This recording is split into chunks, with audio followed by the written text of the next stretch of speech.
again. Hello. Hello. Geek the F Out. We're here to talk about Masters of the Universe Revolution, episodes 4 and 5, the penultimate and final episode of the series. I am Lucha Johnny. And I'm Kayla. Still Lucha Johnny, that hasn't changed. Still Kayla. Since 10 minutes ago. Yeah. And we are joined by some special guests for this one. Yes. Brick just popped back on. There we go. All right. Our co-host Brick is back again after we took a quick break. And then we have Michael from Toy Habits, aka Toy Sorceress's other half of Toy Habits here. And Toy Connections Ken. Welcome. Woo-hoo. The full Ken, not just half. Yes, full Ken. You went full Ken. But yeah, if you guys didn't just watch our stream, Yes, you are Knuff. We just streamed with Ted Biaselli and Nate Barch. So that was very, very exciting. It had a lot of fun. If you didn't see that, go watch it. Or if you're watching live, stick with us here and then go back and watch it. But yeah, it was a blast, and yeah, we'll have plenty of people on tonight. Sorceress will probably pop back up at some point. Seanna will be on, and then yeah, we have some people in the waiting room that we'll bring on later. Because we'll do what we've done for our previous Revolution streams and talk about episode 4, episode 5. Then we'll do our That's What They Saids, and then we'll do a little season wrap up. So yeah, 2 streams in one night, Chef Matey. But yeah, speaking of, even though I just said this last stream, just in case you're watching at a different point in time, GTFO is a safe space. We love our community and we want everyone to feel welcome here. You are allowed to state your opinions, but if your opinions are going to be based on bigotry or prejudice or anything like that, we will have none of that here because we want this to be a safe and inclusive place. So if you're going to do that, you're going to have to geek the F out. So yeah, let's say hi to our chat before we get into it. Okay. Go, Johnny. Vectorverse. Thank you. Ooh. Factor rules as well. Brennan is here. Thank you, Brennan. Stanley's Toy Channel. Shiny Plastic People. Chris Plastic. Eldor, the Master Versal Toy Hunter. Thanos Copter is with us. And speaking moistly, John Guzman. Neil Hunter Hyde is back. Allison Troy is here. Chef Matey. My thing didn't scroll. That was weird. Andy Stutes. Animation Fascination. Mark will be joining us later. That's it. Yeah. So as we've done before with our guests, since Michael and Ken, I almost said Toy Ken, Ken haven't been on for a Revelation or Revolution stream yet. Wanted to ask your guys' backgrounds in Motu before we get into the episode 4. Either one. Go first. Just stall for me while I make something up. I will. A huge Motu fan. I remember getting a gaggle of Motu toys for Hanukkah when I was little. And so it was very into it up until 86 or 87 when it was not super cool to be into toys. So I took a big break until the year 2000. And then it just revved up and it kept multiplying like bunnies. So yeah, I'm diehard Motu, one of my favorites. Love. Ken, what about you? I did grow up with Motu just in the earliest years of my life. I kind of fell out of it around the age of 4 or 5. But then what happened was a number of years ago, as I started buying up like Transformers and G.I. Joe collections just to like flush out my own collections and then like sell extras at toy shows. Like you see me sometimes do those toy tours at toy shows. I'd come into some Motu stuff. And what I was doing, I was just saying, I'm not going to keep the Motu. I'll keep the Joes, keep the Transformers, sell the Motu at the shows, make some money back. Then I got into the 2000 and X cartoon. And with how good that was. Wow. And so to me, that's the bar that Revolution had to live up to. And then very shortly after, I got into the classics line, you know. So all of a sudden, you've got King Grayskull, and you've got all these other characters. You've got Keldor, and there's so much else to like. Oh my god, now I'm in love with Motu, right? And so I was one of those who kind of had a love-hate relationship with the first half of Revelation. The second half of Revelation I thought was good. Revolution, I admit I had some of the episodes kind of melded together in my head. So I just was pulling up the synopsis on the side and, you know, I will be making sure going I through don't it scene spoil. by scene, Okay. so you're good. I, You're good. I assume you would. But I didn't want to be too assuming and too optimistic. Let's put it that way. So there's my long drawn out intro without introducing wrestling into the discussion. You just Even though I just Love. did. I'll put something in And a you swear did. jar right now, Ken. How about those Motu WWE? They're Yes. all right. No! So yeah, we will go through the episode scene by scene.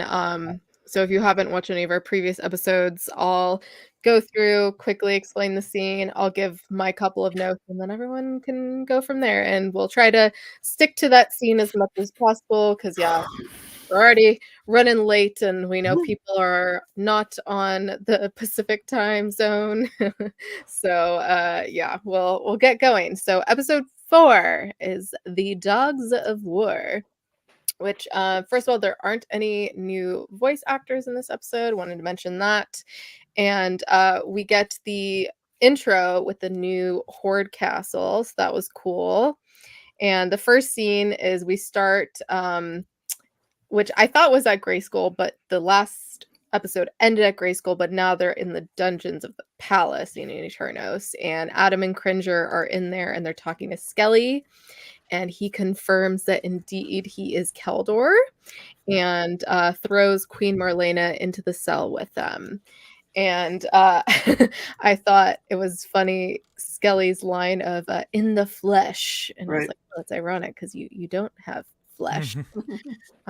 That's my one little note on this scene. Anyone have notes for this one? Definitely Just- enjoyed the opening of Revolution being different. So the hoarded Mhm. out techno Castle Grayskull kind of blew my mind, and it was like glitching too in the Yeah. opening. I thought that was really neat, and I thought the addition of Marlena was funny because it looked like she had like one of those like at home ankle bracelets. Right, it's like you would think that their tracking house technology would be arrest. a little. House Yeah, arrest, she was yeah. under house arrest. I guess. That was Andra's tech. I love the pairing of this in the beginning. Remember when we saw Geo? Here we go again, Geolon, and the sort of horde ships in the beginning of that episode. This time we get it, the ships up above Eternia, and I love that. I love again just seeing the power of the horde emphasized. So I don't know. I dug that, and of course here we go again with Skeletor's, prosaic monologue in rhyme. Like I swear, MC Skeletor, man, he's just like working out his Mark Hamill. his mind. Joker Skeletor. Mhm. Yeah. Indeed. I don't know. Like the whole tech thing took me a while to get used to. Like I still don't know how I feel about it. I know it's necessary to progress the story, but it kind of takes you away from what you know about Motu. So, I don't know. how I feel don't about know. all The that. Princess of Power Filmation cartoon, I guess that is where Hordak is all about technology. When you look at the Fair. That's vehicles, the tanks, like he transforms into a freaking missile. It's Okay, like- that's fair. I yeah, Yeah. but actually, Ken, I didn't make the connection to that until this series. I was like, fair enough. okay, Hmm. the Horde is doing its own thing, but I needed something to connect the dots for me from the magic of Eternia to Hordak's tech, and there's a melding of it. I was like, whoa, this is so cool. Okay, fair enough. And also in 2000X, there's definitely that sort of like exploration of like, well, we need a new power sword kind of a thing, and the tech behind There there. was. And yeah. in general, what I've always been attracted to about Masters of the Universe is that mix of sword and sorcery and science fiction, because it's like that's my jam, but melded together, right? Like Kirby's, New Gods kinda, and all this. So I don't know. I love that they actually explored it as a theme and in terms of like the story, but I get it too, in terms of like, oh, we haven't explored that in the same way that we definitely, it's front and center in this one. So Yeah. and I'll say, And I've said this then before, I'm not crazy about Skeletech's look in general. So that's just me. That's the one, right? That's what gets But for me, right? it still amazes me that I think the storytelling's so good for me that that all kind of just washes over. I'm like, oh, okay, I like what they're doing. So Fair enough. Yeah. And then our next scene, we have Tila and Evil Lynn are overlooking Eternos, and the Horde above strategizing that Tila, with her 3 staffs, can take down Hordak when Man at Arms, now Man at War, shows up. And my first note was, ooh, Tila can snake project and like look out at things. So I thought that was really cool.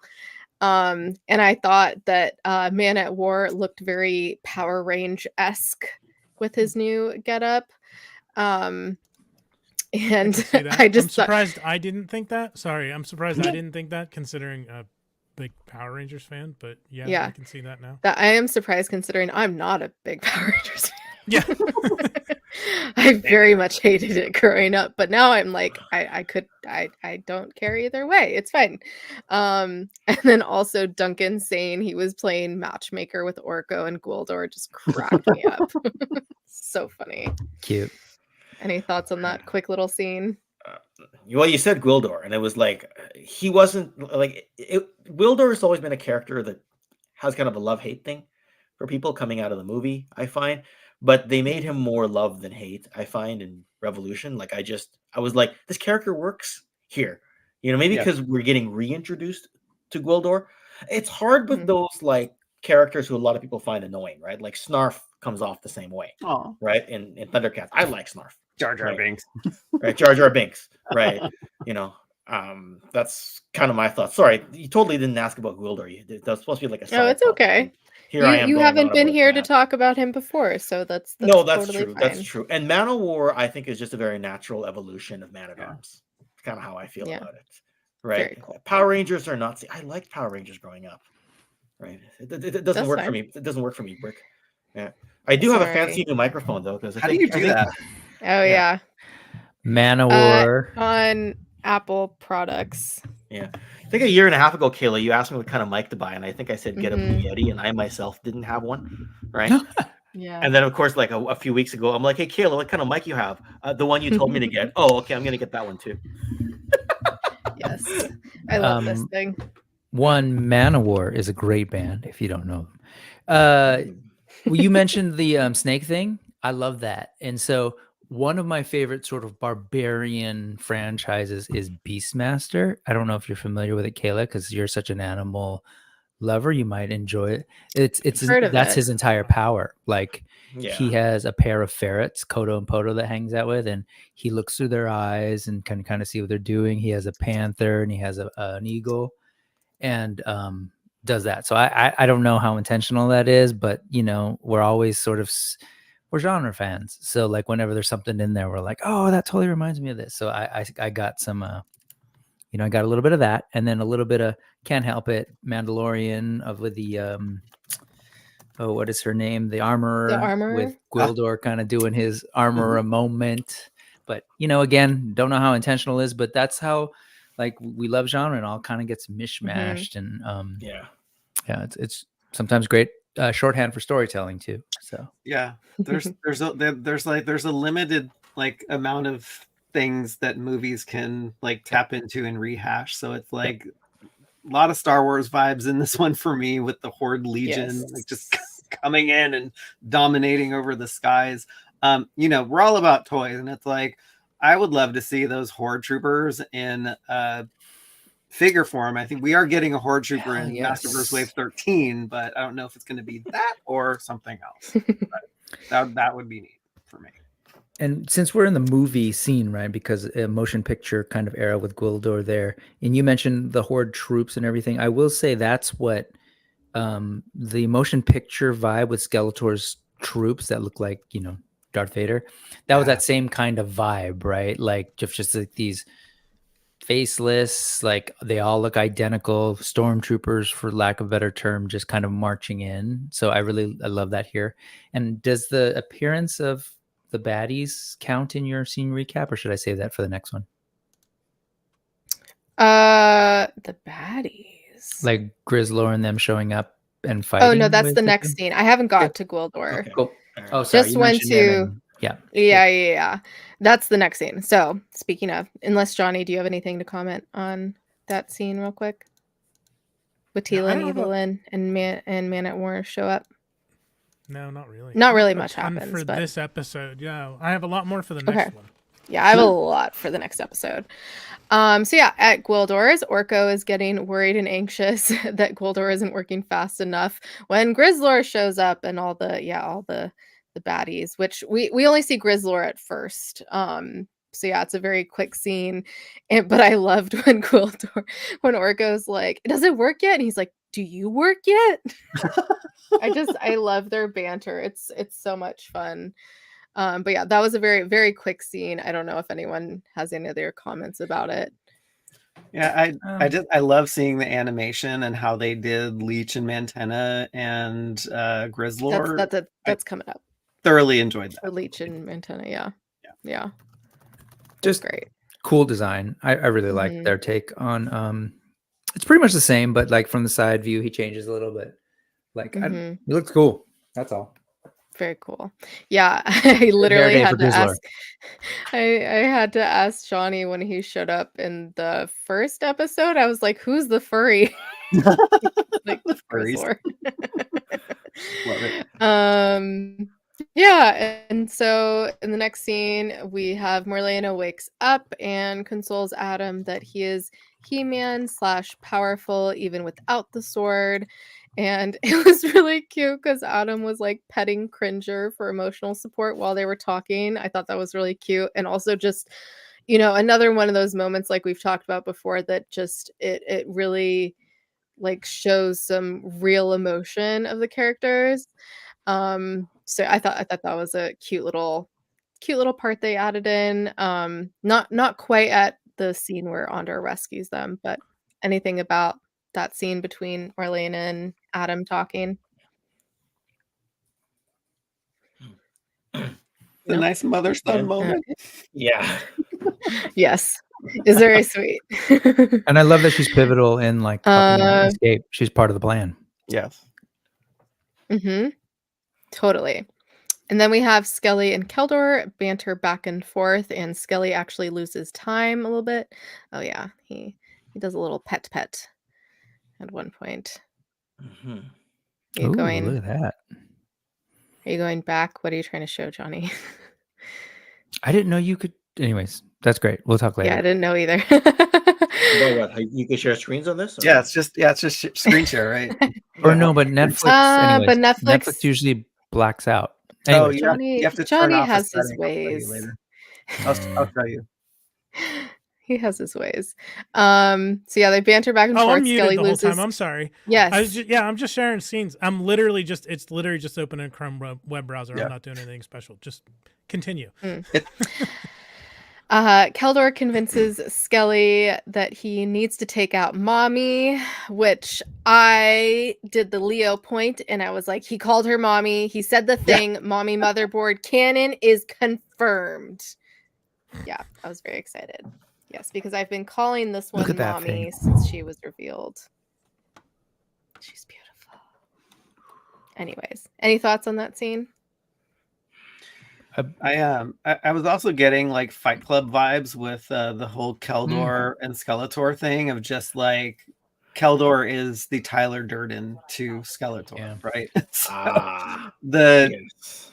coming, all of the thoughts and just mixing of the like tech microchip of his present and also things that he's known in the past about himself are just weaving all together in just a beautiful explanation of like, this is who I am, this is where I came from. And I just thought it was really interesting, just that duality that they're having on screen, because nobody can see Keldor except for Skeletor. Mm-hmm. The whole backstory of Yeah. how they introduced Keldor Yes. was just wonderfully done. So it kind of makes this penultimate episode more interesting. It's not just like, oh, by the way, he was Randor's brother. There was some sort of betrayal. Here's your typical Cain and Abel type of story. How they had him come back and, become the king again so that Adam could stay as the warrior. Like, I just thought the way they wove it all together worked really well. So then when you get that Tyler Durden moment right now, it has more impact. Right. And I didn't put the Tyler Durden moment together either until now, but it makes sense. Right. Mm-hmm. Just a quick comment on how on top of their game Powerhouse is, because those scenes, when you look at Motherboard, first you showed the sort of like wide shot of the entire like little inner area, beautiful, but there's a shot of Motherboard when she's sort of in her trance that is like as good in my brain as like Ghost in the Shell, the first movie, was. Like, there's just some really cool animation stuff going on and great design. Yeah. Yes. Oh, So Come cool. on now. Like Just the galaxy look. Oh gosh, it's so cool. So cool. Just brilliant stuff. Like, that's what. Yeah. I just noticed fans those of are- animation, check this out. We need to. Those are- You heard Ted earlier. We need to get it beyond Hit the Motu the like crowd. button on Netflix. Hit the love button on Netflix. Hit just smack it noticed- on Netflix. Come on. I just noticed those are ones and zeros in her eyes. Oh wow! Wait, it is? Like Oh, I Matrix. didn't see that. Enhance. I can't do I know. that. I'm But kidding. Confirmed. You could take a They use screenshot. They use our numeral system. I'm just kidding. Actually, I'm sure Hordak. No, never mind. What am I saying? Yeah, of course he's conquered all sorts of places and probably has seen those Earthling numbers. Love. And then we have Skelly brings. Wait, what? Skelly brings. I don't know why I said that twice. Skelly brings Mommy's head in a box and reveals that he remembers being Keldor now to Hordak. And we have some quick flashback scenes between Keldor and Hordak, and they fight. Yeah. They my start head to in a fight. box? They start to fight. Whoa. What's in the box? What's in the That's fucking cool. box? Yeah. Remember that? That's cool. Where's that from? Come on now. They- Seven. From 7. Yeah, no, but I was wondering, like, oh, they could have. I could have seen with all the other subtle jokes if he held the box sort of like Yeah. here. Yeah, You I gotta was thinking open the the box. same thing. It's my head in a box. Oh, different. Sorry, I'm mixing them up now. Yeah. Gotta open the box. So good. Yeah, and then he says the thing. He says, "Time for a revolution, my lord," which, they always got to say the title Yeah. in Oh, it. look at So we got that. that. Gorgeous. Nice. Yeah. Are we I was worried not at all I was about not expecting copyright this. stuff? No, me neither. Mm-mm. Right? I mean, It's as soon like, as wow, he showed Motu. up with the box, I knew what it was going to be. Like, I knew Especially because because the box is in a colored box. the same way. But the fact that they actually did it is hilarious to me. On a Yeah. Motu Yeah. show, right? Because we Yeah. kind of think of Motu as a kids show. Even the 2000X cartoon, it was somewhat aimed at kids because the toy line was aimed at kids, right? And so to do a scene like this is like, whoa! Only on a streaming service and not on cable could you get away with that. So, Mhm. And that's the nice thing. We were talking with them earlier, and we've mentioned this before. Like, I really personally, I know other people have different opinions on like what they could have done with a new Masters of the Universe cartoon, but for me, pushing it to 48 or 47, I think I just made myself older. 47-year-old Bricks, like, level of storytelling and like, I'm okay with violence and all that kind of stuff, even the fisting jokes or whatever. I appreciated that because, like, I'm in a different place and I could enjoy it. And actually, believe it or not, my kids enjoy it because, as I've said before, I just think kids are different now. Yeah. And what they Mhm. consume. I mean, not everybody, your mileage may vary, and but when I'm watching like anime with my kids, it's just a different level of storytelling Yeah. these days. So I think it's great because I mean, I never really understood why adults have to like talk down to kids so much because like they're so smart and they get it, and like obviously there's certain things you shouldn't talk about with kids, but on the other hand, like talking about these real life human emotions and death and other bad shit that happens in life, like yeah, it might be hard to talk about, but it's better to do it sooner rather than later. This is coming from someone who doesn't have kids, of course, but growing up, I wasn't like none of that stuff was ever hidden from me. Like I was there for all of it for my grandparents. This is tangent time. Tangent You time. know, like I saw the death, I saw all of it, and obviously that made me grow up very quickly, but I also think, being included in that conversation is equal and not just like, oh, you're a kid, like I can't talk to you about these things. Like I think that's just silly. Like, Yeah, I don't. they're gonna be human one day. Like, let's talk about or be adults one day. They're gonna be human one day. Hopefully they're human right away. Yeah. They're gonna Are be adults. they? No, I'm just kidding. I don't know They're gonna about you, but adults still talk down to me, so I'm still working on it. So. Yeah, It's okay, exactly. and you're great. You're Oh, okay. that's They're nice. there. Touch. Yeah, so might as well start talking about, adults, like, or just like just real life human things that happen. I was about to say adult issues, and I'm like, wait, let's not go there. Anyways, continuing on. Did I just interrupt anyone, or are we good? No, you're good. Okay, Still cool. okay. I just wanted to check.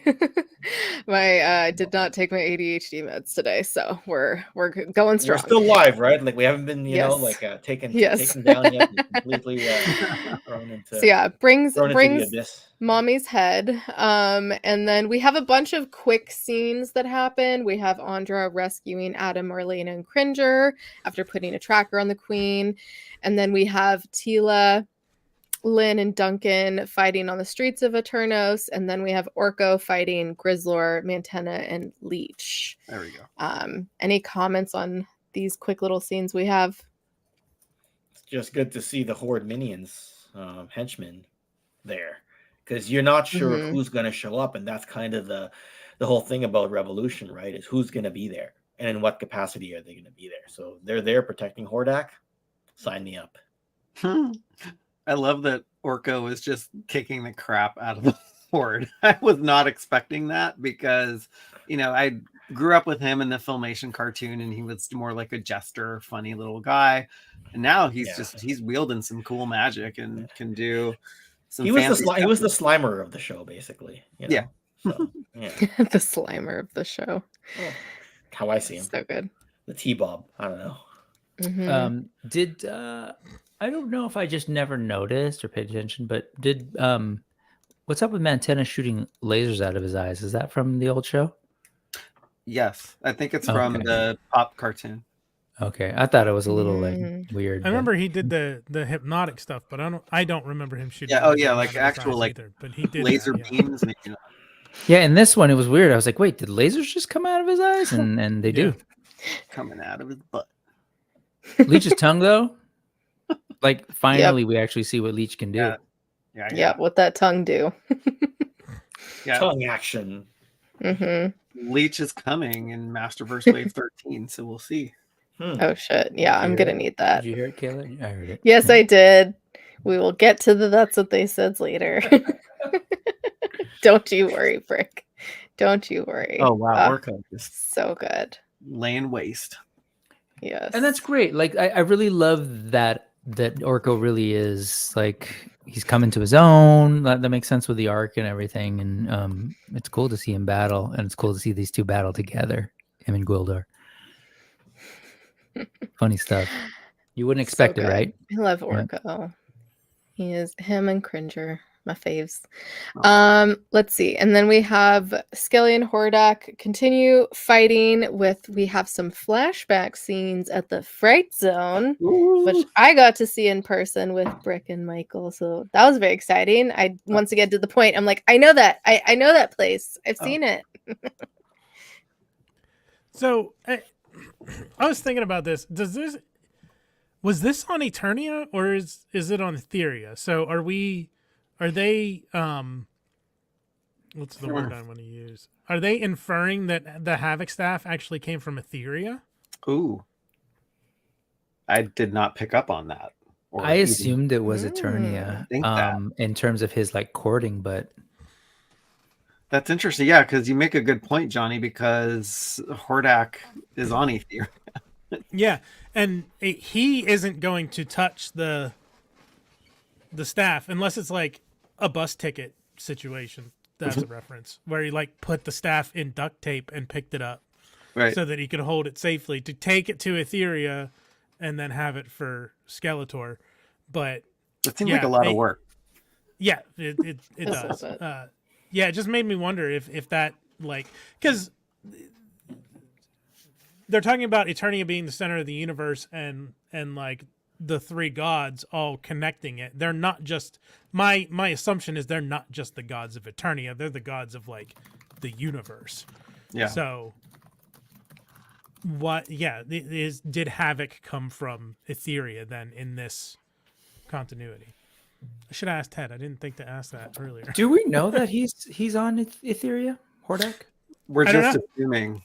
Just inferring from the oath. Yeah. I guess he I can. mean, and again, we don't necessarily know that he's from there, other than just like because he clearly is in ships and they go from planet to planet, That's taking true. over them. So But the Fright Zone has to be somewhere. So I guess the question is, where is that? the Sure. chat Zone thinks it's where they Eternia, had that. so I don't know. that's what I just assumed it was on Eternia. And in terms of like the lore and everything they talked about with the Havoc staff, but actually, just realized, hey, who's this person over here? It's me. I'm on your shoulder. She's telling me evil thoughts.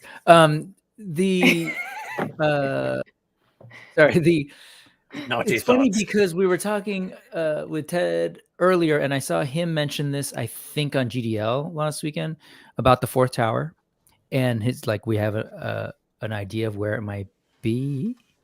Mhm. Imagine if like it's actually in another place, like Etheria, Ooh. and the Havoc Yeah. staff was there. That would be neat. Anyway, but who knows? Wouldn't it Cool. be great if there was a next season, folks? Sorry. Yeah, you gotta Yeah, go I need to like see and love the Folks, don't show be down. on Netflix. In the can already? right now. God. Aren't they Right going to now. spin off into some She-Ra thing? I mean, that's what I just assumed. Some Dispara see thing? if they can get the rights. Ooh. All right, we have Pew Pew Cowboy is back, aka Rio Blast, aka the next greatest craze at Taco Bell. And we have Snout, Spout, Buzz Off, Ram Man, and others that have been mind controlled to fight Tila, Duncan, and Andra. Meanwhile, Lynn takes off to watch Skelly and Hordak fight. I'm glad the Rio Blast Baja Blast joke has legs. That was good. So good. So good. My only note on this scene is Voyeur Lynn should be the next figure. Mhm. Voyeur Just Lynn? her, just her like creeping behind something. Yeah. She's creeping. I love Yeah. it. Do the She- creep. She can go through portals. She can creep anywhere she wants. Love it. I love that exchange. Hey, I don't know. I don't remember the words, but Tila is essentially like, why don't you? I'll take care of it. Was it like take care of yourself as usual? Yeah. That whole thing. Yes. Brilliant. Yes. So good. And then we have Skelly finally beats Hordak by combining magic and tech. And Hordak glitches to King Miro for a second, which I was like, is he projecting that onto Hordak or is something else happening here? Yeah, I thought that was interesting. I'm guessing he was just like projecting like him being like his dad and taking revenge. Yeah. So something I noticed anytime, let me see if I can find it. Like, anytime you see these, Mhm. like it's either a flashback or through Skeletor's vision, Oh yeah. and I'm pretty sure that Mm. that has Hmm.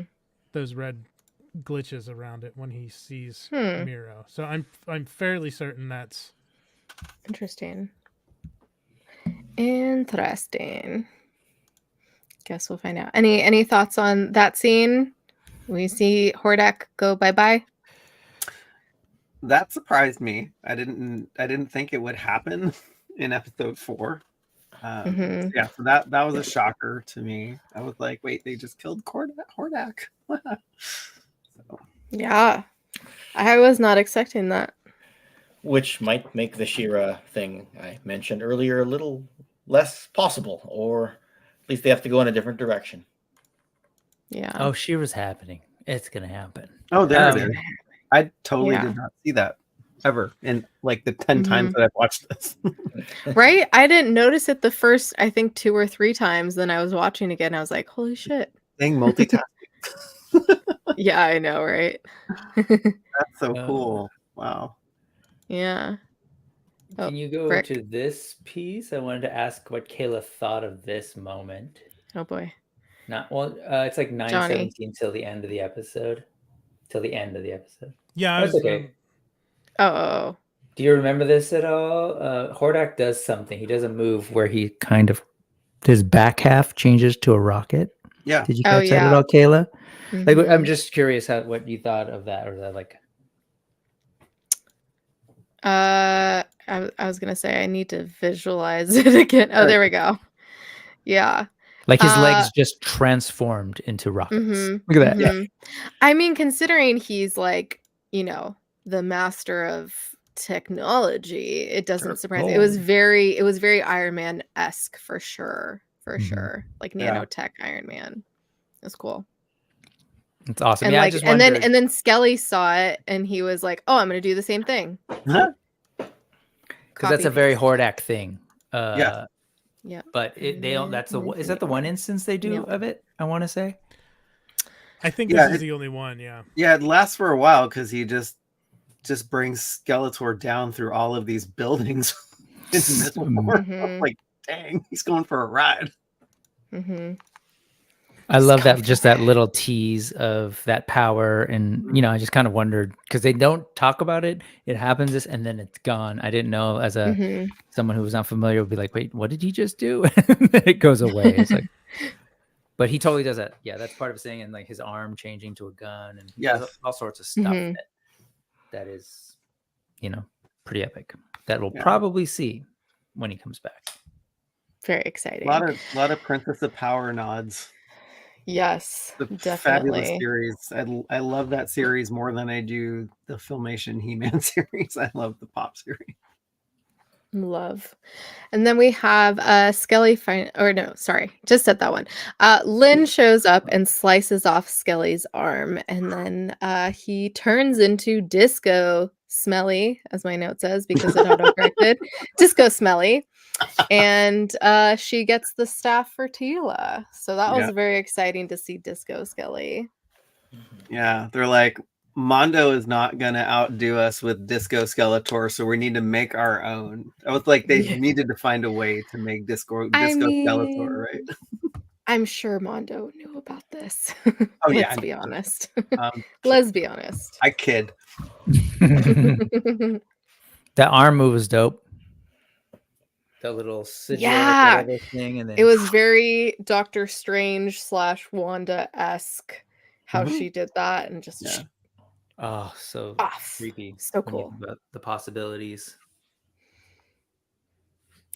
Okay. Anything else? I got one other thing. She saved Skeletor, I guess, in a way, in her trying to get the Havoc staff. He turned him back into his regular form, which was like, I was like, dang. Mm-hmm. And then we have Well, just real quick, you're speaking of Yeah. Mondo. Remember, I've talked about how randomly it seemed like there were Trollan-looking people. This is one of them. Just wonder if they are Trollans, just a bunch of them chilling, or who knows? But chilling like a villain. And then we have the scene where Tila, Andra, Duncan continue fighting with the others, and He-Man comes in his Hulkbuster outfit. And Tila tries to explain being Sneak Tila to Adam when Lynn comes in with the Havoc stuff, telling Tila, them you're that, green. yeah, Right. Out of telling them nowhere. that Hordak is dead. I thought it was gonna be like, that's kind of hot in green. Yeah, yeah. You know, Which I that's what- thought, a little bit better. was, yeah. which I thought for a second. I don't know if anyone else thought this, that maybe Lynn was gonna hold on to the staff, just for a Yes. second. Mhm. Just really quickly, especially when she wasn't looking at Tila, she was just kind of like talking. I was like, oh no, she's gonna keep it, and I was like, oh thank God. One staff to rule them all, kind of. Mhm. Exactly. You turned Exactly. green for my dad? Yeah. Like what? Like, Yeah, that's anyway.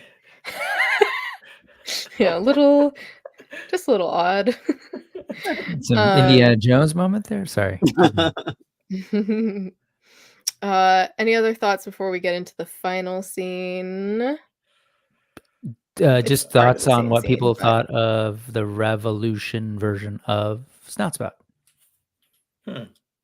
And he was a little different, very robotic, Yes. kind of like the toy that they teased, but Yeah, I mean, it I guess they couldn't make him robotic in the Pop Filmation cartoon, but he was, I think, another one of Hordak's experiments. So him, Dragstore, Extendar, like Hordak likes to just weaponize anyone. Skeletor Mhm. being the latest victim. Hmm. I love the way he looks. Like we need a beefy looking Snoutspout. Beefy.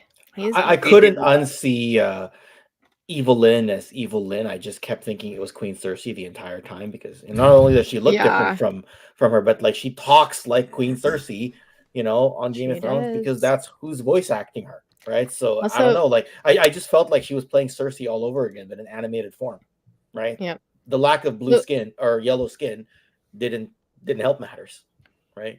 So. Evil Lyn is hot always. Always hot Oh, yeah. in every form. Every form. So yeah, we see Tila starting to combine the three staffs' power, and we see like Ram Mommy Tila, which is cool, and everything starts to swirl around her, which, like I mentioned before, love that look. And we see the new combo staff, the Toy Sorceress staff, for a second, and we end the episode with her saying she can't hold on. Yeah. Any thoughts on that? just everything having to do with Tila's transformation and the lore implications was just fantastic for me. That's the there were two things I wanted out of Revelation. That was one of the big ones. Is like, give me more of the lore, and they just knocked it out of the park. Indeed. Yeah. I mean, with the mixed reaction on Revelation, there was a little bit of that anxiety, like, oh, I hope Revolution is good, and then each episode just got progressively better. Yeah. Right. Yeah. So I don't know. Just this episode did what it was supposed to be, a penultimate episode to the finale. Yeah. Right. So That's right. good. So And good. Havoc Tila was dope too. I mean, we kind of see her in passing, and I've heard Ted in a different, I forget which stream he was on, but talking about how they designed her and the elements they took, including from Krita from New Adventures, and I was just like, that is cool. Again, just digging deep and making it all work. Yeah. Bringing Granomir into it as well. Just Yep. And making Granomir like an important character, not just a big red dragon that sits there. Right. Big dumb red dragon. Yeah. Yes, definitely. Prefer the big red dog. Yeah. Basically. Any other thoughts on episode 4 before we bring on some new people and talk about episode 5? I like that it left you on a cliffhanger because you don't know if Tila is actually going to sacrifice herself to bring Preternia back. So I was like, wait, what are they doing? That's what I like about the rollout of this. Another character's gonna die. I know. Like you can just jump straight to episode 5 after this. That's what I liked about the rollout. Yeah, it wasn't that week to wait in between. I don't know how I feel about that though. I was like, I want to wait, but like, yeah, I don't. It's like all the impatientness. And... In hindsight, waiting that week is probably good. In the moment, it doesn't feel great. No, yeah, you're right. Right. So I think in this day and age, I'm hoping they figure it out, but I just don't think there's enough to be gained in waiting a week from week to week. I don't think they're getting the kind of Mandalorian or even like Game of Thrones kind of like, oh, people are gathering around the water cooler to talk about next week's episode. A lot of people aren't even going to the office. So I just think that I think there's a lot more to lose in waiting, in that I think if people don't like it, they just kind of stop watching. Mhm. Whereas it's like, it's all right there. Okay, I might as well finish it. It's only a couple more episodes, especially when there's so oftentimes great things that happen later that you might have just missed out on. So I don't know. It's kind of where I'm at. Totally. Alrighty then. I know Michael, you're gonna have to head out. Appreciate you joining us. And would you like the last word on episode 4 before you have to go? Yeah, I got to bounce at 4 after 4 as well. I know you got multiple people coming in, so I'll Okay. bounce when Michael bounces. So Okay. Yeah, I Sounds mean, good. last word. I mean, I love the story of the rebellion and the union that is kind of happening with characters, and it was a great lead up to number 5. So that's all I'm gonna say. Yeah. But thank you so much for having me, though. Yeah, let people know where they can find you, what you got going on right now. You can find us always at toyhabits.com. That's where we spend 90% of our time, a little bit of time on YouTube on the weekends, just interacting with the community. That's our favorite thing to do. So we are at Toy Habits website on YouTube, and also Toy Habits website on Instagram. Want to give a huge shout out to my partner, the Toy Sorceress, who killed it in the earlier stream. I was watching. Yes. But yeah, we're working on, you guessed it, more leaks. So more leaks to come. That's all I'm gonna say. But it was funny that Teddy brought the Modi thing, and Sorceress was like, we leaked that, we helped leak that. I love that she's gotten over the trauma of the leaking incident. Yes. We figured out how not to get in trouble. So Yeah. good to know. Love. Good to know. Ken, thank you for joining us as well. Where can people find you? What do you have going on coming up? All that goodness. So you can just find me at Toy Connections, as it's on the screen there, or Toy Connections, all one word, on Instagram. I'm just always working on something. I tend to like bury myself knee deep in my editor, and I don't resurface for 3 hours, and I go, oh, I filmed 1 whole minute of stuff. So that's just kind of how my life's been for the last little while. But I do have a lot of history stuff coming up. I've got a Gridiron Studios video coming out next week, and then after that, the top 10 countdown, and then just some more G.I. Joe histories, Transformer histories, whatever I can scrounge up. I just did a video on the HasLab Omega Prime the other day, just to explain who is Omega Prime. Kind of had to slap that together very quickly, like using the speaker on my phone to like record, because I was kind of on the go when I was doing that one. But yes, thank you, Dartherian. On that, I saw your messages on the Discord there. So yeah, just always doing something and always popping into somebody's what's like, I can't get away from these guys. Tony's, Figs, and Lawrence. Like, I see them on Discord, and I'm like, I'm gonna get away from these dudes for a bit, and then I come here, and they come here. I don't even tell them I'm here. You know, they're here for the rest of you. And They love trolling They everywhere love you want to be. you. Yeah, well, yeah, they, like Toy Sorceress, I could talk to her all day, but Tony and Lawrence, I hit my quota every now and then. Lawrence, I hit my quota first, and then I hit my Tony quota after. Sorry. Before you go, Ken, on the channel. So before you go, I know you're trying to get out of here, but I just want to appreciate, like, it's so cool to hear you say, like, I was super iffy on Revelation, and then you came to this one and liked it. And again, just I hope I hope more folks give it a chance, even if they didn't like the first one. I think there's a lot of good here. And selfishly, the first one was hit and miss, but I think it ended well. And then this one just stayed really good all throughout. So. Selfishly, I want to see the next thing. So come on, folks, tell folks, go. Yes. That's why I wanted it to be good. I'm like, they had a good, they had a lot of potential, even on the episodes I didn't like in the first series. There's still potential there. So it's like, let's blossom. Let's get this thing going. I don't know if we're spoiling, so I won't totally spoil, but really there are a lot of great things teased for what could come. And I'm just imagining, like, other Masters Universe fans who maybe were not so into Revelation and they haven't tried to watch this. I have a feeling, dude, you should watch this just so you kind of see what they're teasing.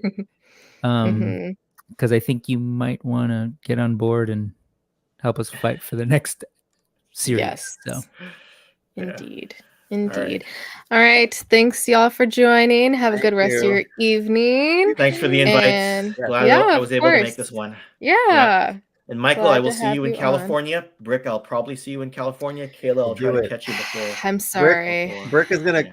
We're gonna carpool to go see Ken. Brick. More on that later. Okay. Yep. Yeah. I March won't 20th be to here. 26th. Up north. Yeah. Let's do March- it. Yeah. Sadly. All right. All right. Have a good one. Bye, guys. Bye. All Thanks right. again. Take care. And Johnny, you said Shauna was having some She's having issues problems. with. Yeah, she's having issues with her camera. I'm not sure if she's going to be able to join us. Oh no. I'm waiting Okay. for Camera, you- was it? word.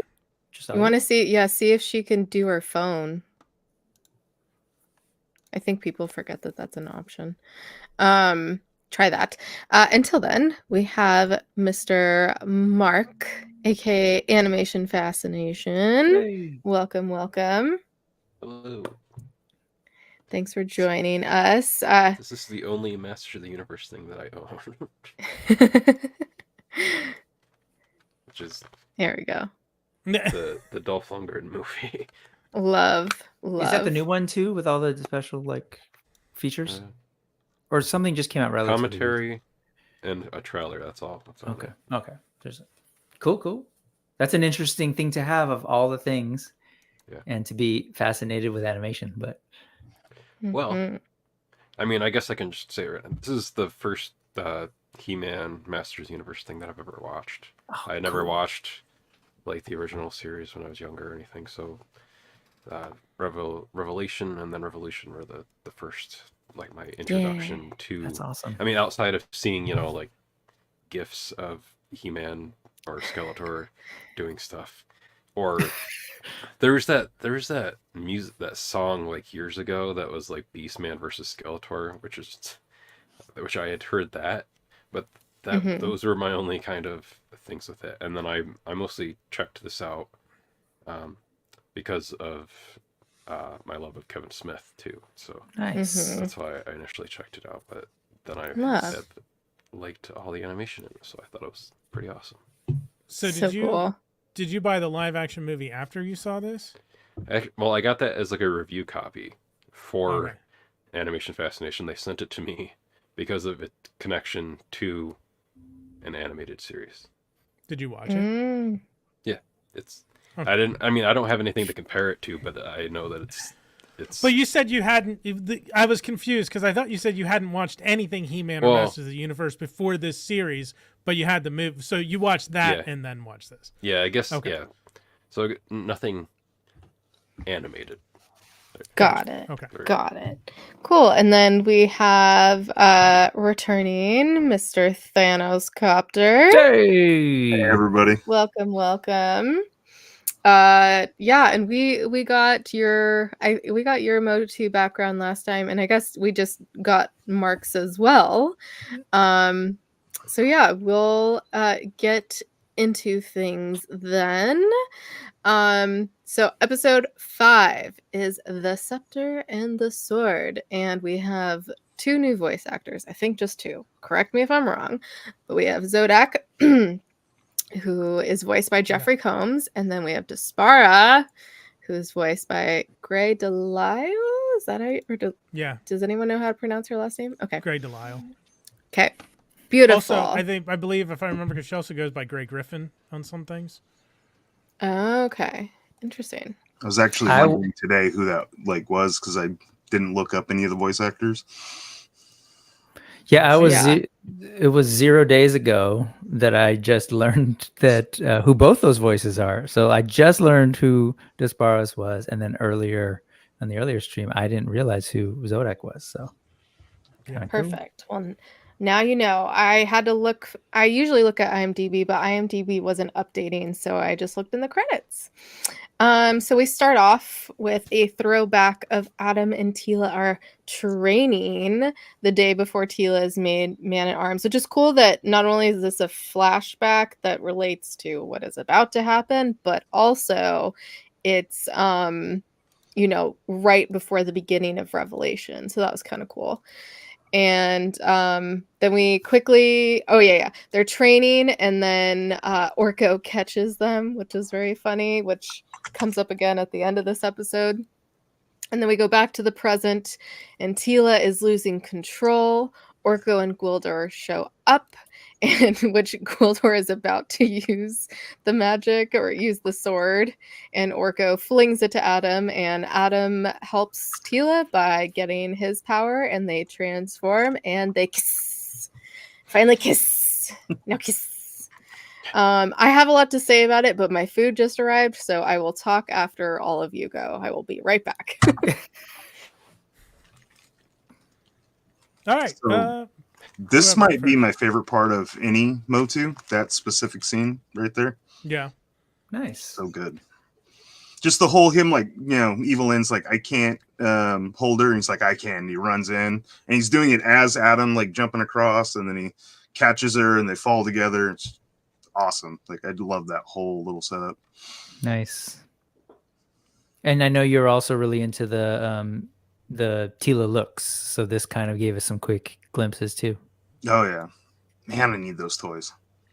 But I was also playing with these too. So, like, I set up a little training scene. Very nice. I'll be taking a picture in a little bit. So, Mark, what did you think given, like we just said, oh, they finally get to do this, but I guess you don't have that same, like, haven't been waiting for 40 years or whatever to see them kiss. Well, did you buy it? So I also wonder for me if because I hadn't seen like the animated series before too. So in Revelation, I'm assuming I'm the only one that thought this then too, was that the character Andra, who was with Tila a lot in like that first part of Revelation, I thought they were setting something up with the two of them in that entire time. And then I felt like I was like, oh, okay, I guess they switched their minds and now it's gonna be Adam and Tila. So I don't know if that was. But like. So were you like disappointed? Like. Were you like oh, or what was the? No, like I guess it felt like a swerve. Yeah. I don't know if that was because I had also I don't know if anyone else watched Willow, the Disney Plus Willow series. I don't know if that was because that was so recent on my mind too that I was just projecting what had happened. Essentially, kind of that same kind of concept in that. Yeah. So maybe that's why I was just thinking that too. But I mean, I was fine with it either way. But I also liked this pose here too because it felt very reminiscent of like the 19 like the original like Star Wars poster, like with Luke and Leia, like the saber up, and so I thought I liked that kind of. That was the cool thing about the show too, is like there's lots of just like frames in the show that you could just take that still frame, print it out, and like you could have like a cool piece of art just hanging on your wall somewhere in your house from it. Definitely. So I really appreciated that about the series too. Yeah, this whole sequence, this whole magical girl transformation inside Motu was fantastic. Whew, look at that. And was this animated by? Because she looks different there, like. If it's a little more cartoony than anime. Than some of the other parts.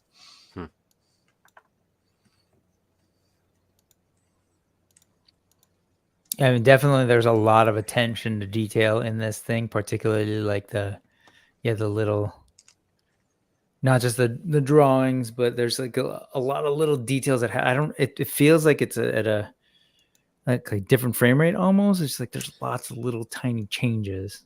You're right there. Like look at his eyes, and his face looks very like a different model a little bit, but it does feel like an old intro to a TV show. Look at that. I didn't notice that. That's the part where he gets Sailor Moon. Sailor Moon. Bulk. Right. So much Sailor Moon. I love it so much. So so if you much. watch, so there's Adam. Mm-hmm. There's he, and it's just just immediate, just one frame maybe that he just expands. You guys were talking about Power Usually it Rangers doesn't earlier. It's almost like a stay in that morphing sequence too. Mm-hmm.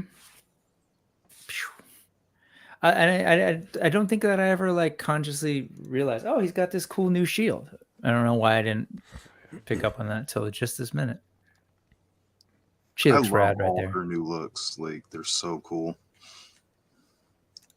Absolutely. I was not initially sold on this look for He-Man. Like, the first still I saw, I was like, oh man, because it looked a little too close to this, I thought. But then seeing it in action, you actually see the shimmering and like moving around and stuff. I just thought it looked a little too much like her outfit on the initial still. But after seeing it, I love it. Like, especially like his new hairdo, and like I was saying, like all the little shimmery bits in the armor really worked. Kind of interested to see how they translate that into a toy, assuming they make one.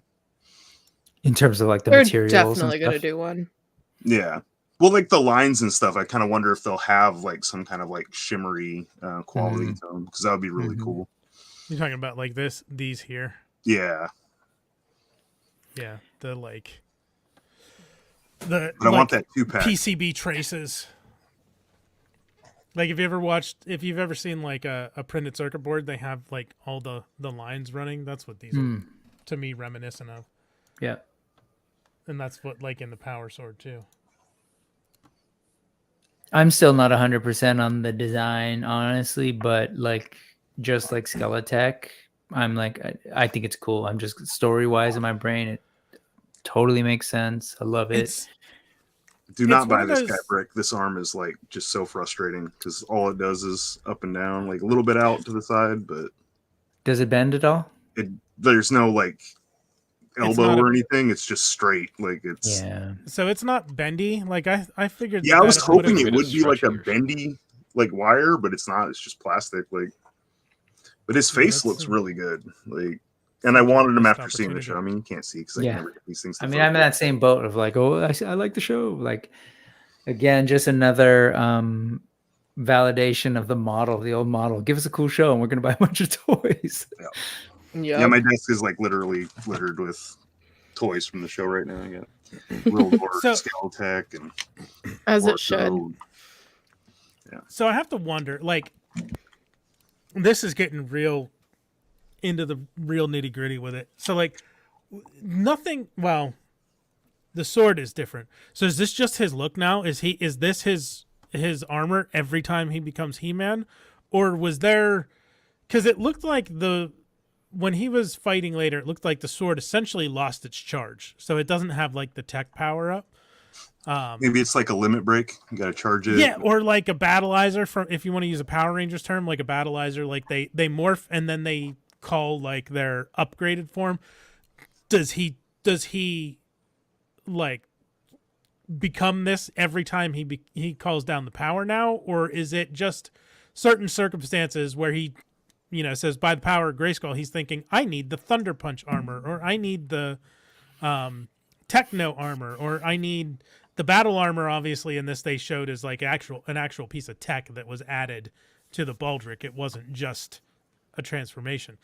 But like I need laser light power, like I need this form by the power of Grayskull, or is this just it? He's upgraded and this is how he is now. I'll be interested to see how they I wasn't sure if do it was that. like maybe part of the dual transformation or if it was the technology that was put in the sword. Like, it could be either of those things, I guess. Yeah. I don't know either. I love the way you pitched all of that. Oh my god, that's Johnny cool. asking the hard hitting questions. But apparently, I like based on the like to know earlier this shit. stream, like that's a big deal. That logo, and it could be that logo moving forward for a little bit. So I don't hate this. Like when I first saw it, I was like, oh, that's clever. It looks like the sword, but it's an H and an M. Ha ha ha. Yeah. But it works. Like before, it was just an H. Like this is at least a little more original, a little more clever than just the H on the chest. Yeah, I think branding wise, it's a good move.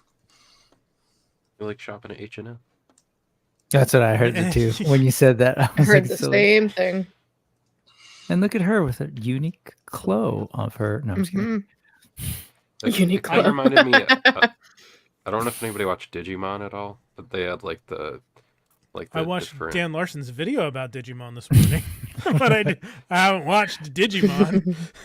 Well, they did But what were you like Shout in out that, Secret like they had Galaxy. like the different like Digivolutions, and like there's like the ultimate one. And it's almost kind of reminded me of like this would be like He-Man's ultimate like evolution, like so he could have like different tiers to like what he could, I guess, access depending. Like you guys are kind of saying, like that like the sword didn't have all the power in it. He only goes to like one level tier, and then if he gets the power again, he can go higher. Or you have like the Beast Hulk version of him without the sword earlier. So there's like all these different interpretations and variations depending on what's being like leveled into the sword and whatnot, I guess. Yeah. And we were talking totally about, the half naked buff dude, but let's just give a little respect on what Tila's rocking right there. I love it. I love that her hair yeah. grows too with the magic. They both of their hair grows. But the fur, digging the fur a lot. I love it. The boots with the fur. Yeah, they're both taking Nutrafol now. Not sponsored. Yeah, so I already said the Sailor Moon animation transformation gave me all the chills. I was back to being 5 again and watching that. I love when Gwildor asks what they're doing, and Orko looks fondly on and says, "Training," With tears Like, in that his was- eyes. Yeah. with tears in his eyes. So cute. And I was like, ooh, very red hair Tila and man bun Adam. Even though it's not really a man bun. It's very Thor Oh yeah. esque in what he does with his hair. And I love her headpiece. It's so Yeah. cool. I need this Tila. And then I was like, make out, make out, make out. And then Gwildor's comment, I think those two may have the hots for each other. Yeah. So funny. And she has gold wings too, which so cool. They're like digital looking wings. And then of course at the end of the scene we have Lynn doing the Human and Tila sitting in a tree. KISSING. And I'm like, I would have never expected that from her of all people. Like probably No. from Orko, maybe, but from Lynn, it just kind of like took me out for a second. Yeah, I don't Yeah, think that's you're a little alone. weird. That seems to be the biggest complaint. Like, lots of people have mentioned that it didn't feel right. There's a part at the end of this episode that took me out a little bit. When we get to it, I'll mention it. And the staff on this, excellent. The way that it merges the three gods, her staff, epic. Yeah. Love it. It's so cool. Look at that I thing. do wonder if any of the other sorceresses like achieved that kind of state. Like, I don't, just the lore of like her being able to harness the different magics is really cool. Mm-hmm. Yeah, agreed. I also had that thought too. Just were there other sorceresses that were fully Ka or fully, Havoc? I don't know. Kind of neat, but who knows? And the toy think better maybe have that's- those translucent wings. Ooh, That's gonna better be be an interesting- translucent. I think it kind of saw that like a full Ka sorceress probably would have been like the Snake Tila, and a full Yeah, like a Havoc goddess. sorceress probably would have been like Evelyn's from last. Yeah, those wings are. kinda It's like- going to be interesting to see how they implement those in toy form. Oh, your faceless. What's one. that, Thanos? The faceless the one is armor. kind of the look of the Havoc Mhm. one. Yeah, it was kind of like that armor with Krita, like hair and then horns. And then the horns, yeah. And you watched the stream earlier, Thanos, because we got kind of an answer to our question about the bat. Yeah. I didn't get to ask about the cat. Sorry. Well, you said the cat was kind of like the tied into Eternia, and it was like the three like powers combined. Not sure exactly how it works, but Does that make her Captain Eternia? By their powers combined. Mhm. Yeah, but it works. Like that look is just amazing. Cool. So cool. Any other thoughts before we move on to the next scene? Nope. Okay. He-Man takes the sword to go fight Skelly and changes people back, including Castle Grayskull. So there's a whole scene with that, which my first note is, yep, go ahead. Before you go there, real quick, there's two things that happened before this. I love that Cringer's like, all this time you could have hugged me into being bad. Oh, that's what I'm including in this scene. Oh. Yeah. Well, It's you when said He-Man went to fight Skeletor, so I figured like you're already way past that. Oh, no. I'm including that. Sorry. Go ahead. Oh, yeah. Gwildor says that there's an orco% chance it will flatten reality as they know it. I like the jabs just keep on coming. Yeah, and yes, A little when rude for Cringer, someone you just met, I thought. Well, there's a bit of a dick. Yeah. yeah. And Cringer, saying he could have hugged him into being Battle Cat, which I was kind of confused by that. Like, does he, what exactly did he mean by it? He shoots him with the bolt from his sword every time. Yeah, in he that old points cartoon. his he sword does? at him. Yeah. At least I don't think we actually saw it. We saw it in Revelation, but I didn't know he like had to do that every time. The implication is that's how he transforms Cringer into Battle Cat. He points the sword at him and energy shoots out. I'm just confused because I thought that was in reference to them kissing, but they kiss after they transform, so I didn't really. Adam was holding Tila when he called down the power of Grayskull. Oh, but and he didn't point it at her. with I him, see. Rather What than you're him saying. transforming and then shooting a bolt of energy at her. That makes sense. And yeah, I love the Cosmic Skelly animation. It looks so cool, and I just love to stare at the galaxy effect of it. It's so awesome. I mentioned in the last stream I was getting visionary vibes from like the I guess torso, like had that like kind of like the effect right there. Like it'd be kind of cool if they had some kind of effect like the old holographic thing if they do that toy. I'm focused on toys. Very I'm sorry. cool. It's okay. I mean, that's the way. That's kind of what these things are intended. Yes, very toyetic. And Skelly says that he'll make them in their king's likeness, which I thought was once again very Christianity-esque. You know, bringing that back in here, like we talked about with the cult and the body and blood of Christ. And then also He-Man's comment of beauty is only skin deep and skin is something you are seriously lacking, which I was just like, it's not, but okay, we'll go with it for this. He just likes to make quips. He's not the most clever, but he likes to do it. Yeah. I enjoyed it. Well, He's hot. That's all that matters. Ted said during our last stream, you know, the line "I like my uncles once removed" technically doesn't make sense, but it is funny. Exactly. His gauntlet shield too is very Lion-O, especially with the sort of battle cat pauldron. Yeah. Any other thoughts on those little scenes? I just thought the scene where he well, I guess we're not there yet, but where he puts the sword into Grayskull and it just like shoots out and fixes everything. Like I thought that was awesome. Oh yeah, that's that scene. But yeah, the melting face stuff in that scene there was very interestingly animated, close to like Raiders of the Lost Ark-esque, kind of with dude's face going away and then coming back. Yeah, like seeing just all the layers. I was like, yeah, all right. Glad I wasn't eating. Yeah, the sword in the top of Grayskull and then like turning it, he just shatters the Castle Horde Skull facade and Castle Grayskull's back. Which this is kind of like without the Horde ships and Skeletor there, this is basically the opening shot of every episode since Revelation. like this Yeah. pullback from Grayskull. Also, the pop-up for the Mondo album. Like, if you get the vinyl of the soundtrack, it has a pop-up Grayskull that's that with like the terrain and stuff.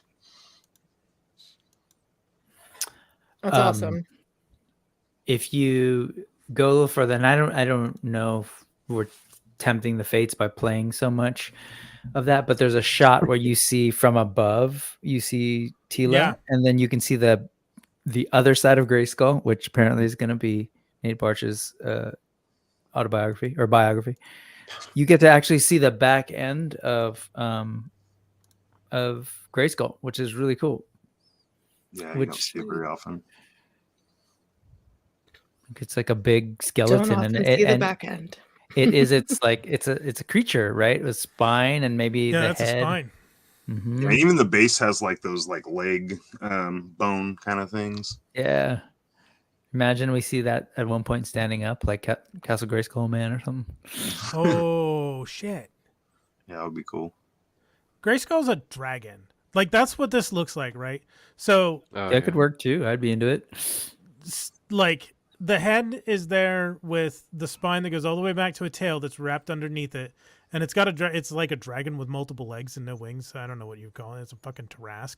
Like Break out the it's a bestiary. giant land beast Uh-huh. that fell in this spot and petrified over the ages into a castle. I mean, it's obviously some kind of mystical thing. Although Sure. they also said it's technically just the Hall of Wisdom disguised. But Yeah. I like to think of Grayskull as it's its own thing, not just an illusion over top of something else. Yeah. Because I feel like that kind of like takes the mystery away from it. There's a Because kind of this a lot looks of like a different monster. versions of, the Hall of Elders or Hall of Wisdom, and then Grayskull and stuff. I actually like the idea of it being a fallen beast that, King Grayskull just like, yeah, I'm making a home here. Yeah. Mega Carve out. Moni. Yeah. Love that. Kind of. Yeah. Yeah. What if? It's like the Because if you've Sphinx ever too. seen... Like the Sphinx with the human head. Maybe that's not its original head, but they just opted to put the skull because Grayskull's vain. Mm-hmm. Yep. I want to see the there's a piece of art of Grayskull. Like David Pumpkins. While you're looking up that, the next two, there's kind of back and forth between the next two plot points, I guess I'll call them, between Skelly and He-Man fighting, and then Tila restoring Preternia. Sorry. So we'll first talk about Skelly and He-Man fighting. Oh, that's cool. Okay. Yeah, I love that piece of art. That's cool. I really like Filmation, as much as like it hasn't aged well for me, it's still like beautiful. Yeah. Like I love the art on that show so much. Like it's some kind of like spider beast. Like it's got 8 legs on either side of it holding the castle up, and then it's got this front facing head and this spine down it. Yeah, it feels like it's some kind of like it should be some kind of beast that fell and petrified or something. I don't know. Anyway, continue with the episode. Of course, as soon as I turn my mic back on. Why you got it? Yep. Oh, is it- Skelly and He-Man fight. Basically every part of that up until Skelly raises the Techno Titans. So Skelly turns all the ships on Tila. And that's when He-Man says, I like my uncles once removed. And Skelly says, if you keep breaking my new toys, you'll have to play with the old ones, which I thought was very apropos. And yes, and then we have the end of that part for now is Skelly raises the Techno Titans from underground. Any thoughts on those scenes? I'm like scanning through. So you have the scene here where Duncan's like flying through the ships, right? Like That's Oh, yeah. I have Or with that neck. I have that with the Tila stuff. okay. Yeah. I get so confused. I get lost. The Techno Titans are cool. No, I'm glad it's they 'cause there was a lot of included the fire. Monstroid. Like that was a nice little thing, even though you only see it for like a couple seconds. But Yeah, it's just when they first rise up. Because I well, and didn't then actually. you see it a little bit later too. Yeah, I didn't actually catch it the first time that's what it was. I caught it tonight. I was like, wait a minute, that's the freaking Monstroid. One of the ones that I will not be able to get. It's too expensive. Is He-Man's pauldron again? That cat thing is very 2000X Battle Cat, which I like. And I definitely love all the idea of these Titans rising up. There was one thing in there that also reminded me of there's a horde. What was the name of that horde? It's like a big long column with multiple faces. But anyway, I don't know. I don't know. there was something there earlier, and then that thing reminds me of something from Thundercats too. But anyway, whatever. Just cool stuff. I love what Johnny was pointing out with all the I was gonna say Teen Titans, the Titans, just the art direction for them, and that thing right there. Yeah. Wasn't there a horde character that was like a big long column with a big gigantic face in the middle? Dial-a-Mug?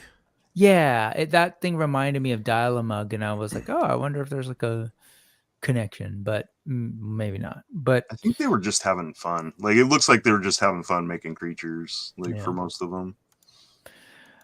Yeah, because this doesn't really have any faces. It's got greeblies and weird shit on it. Well, that little red circle shoot me here thing.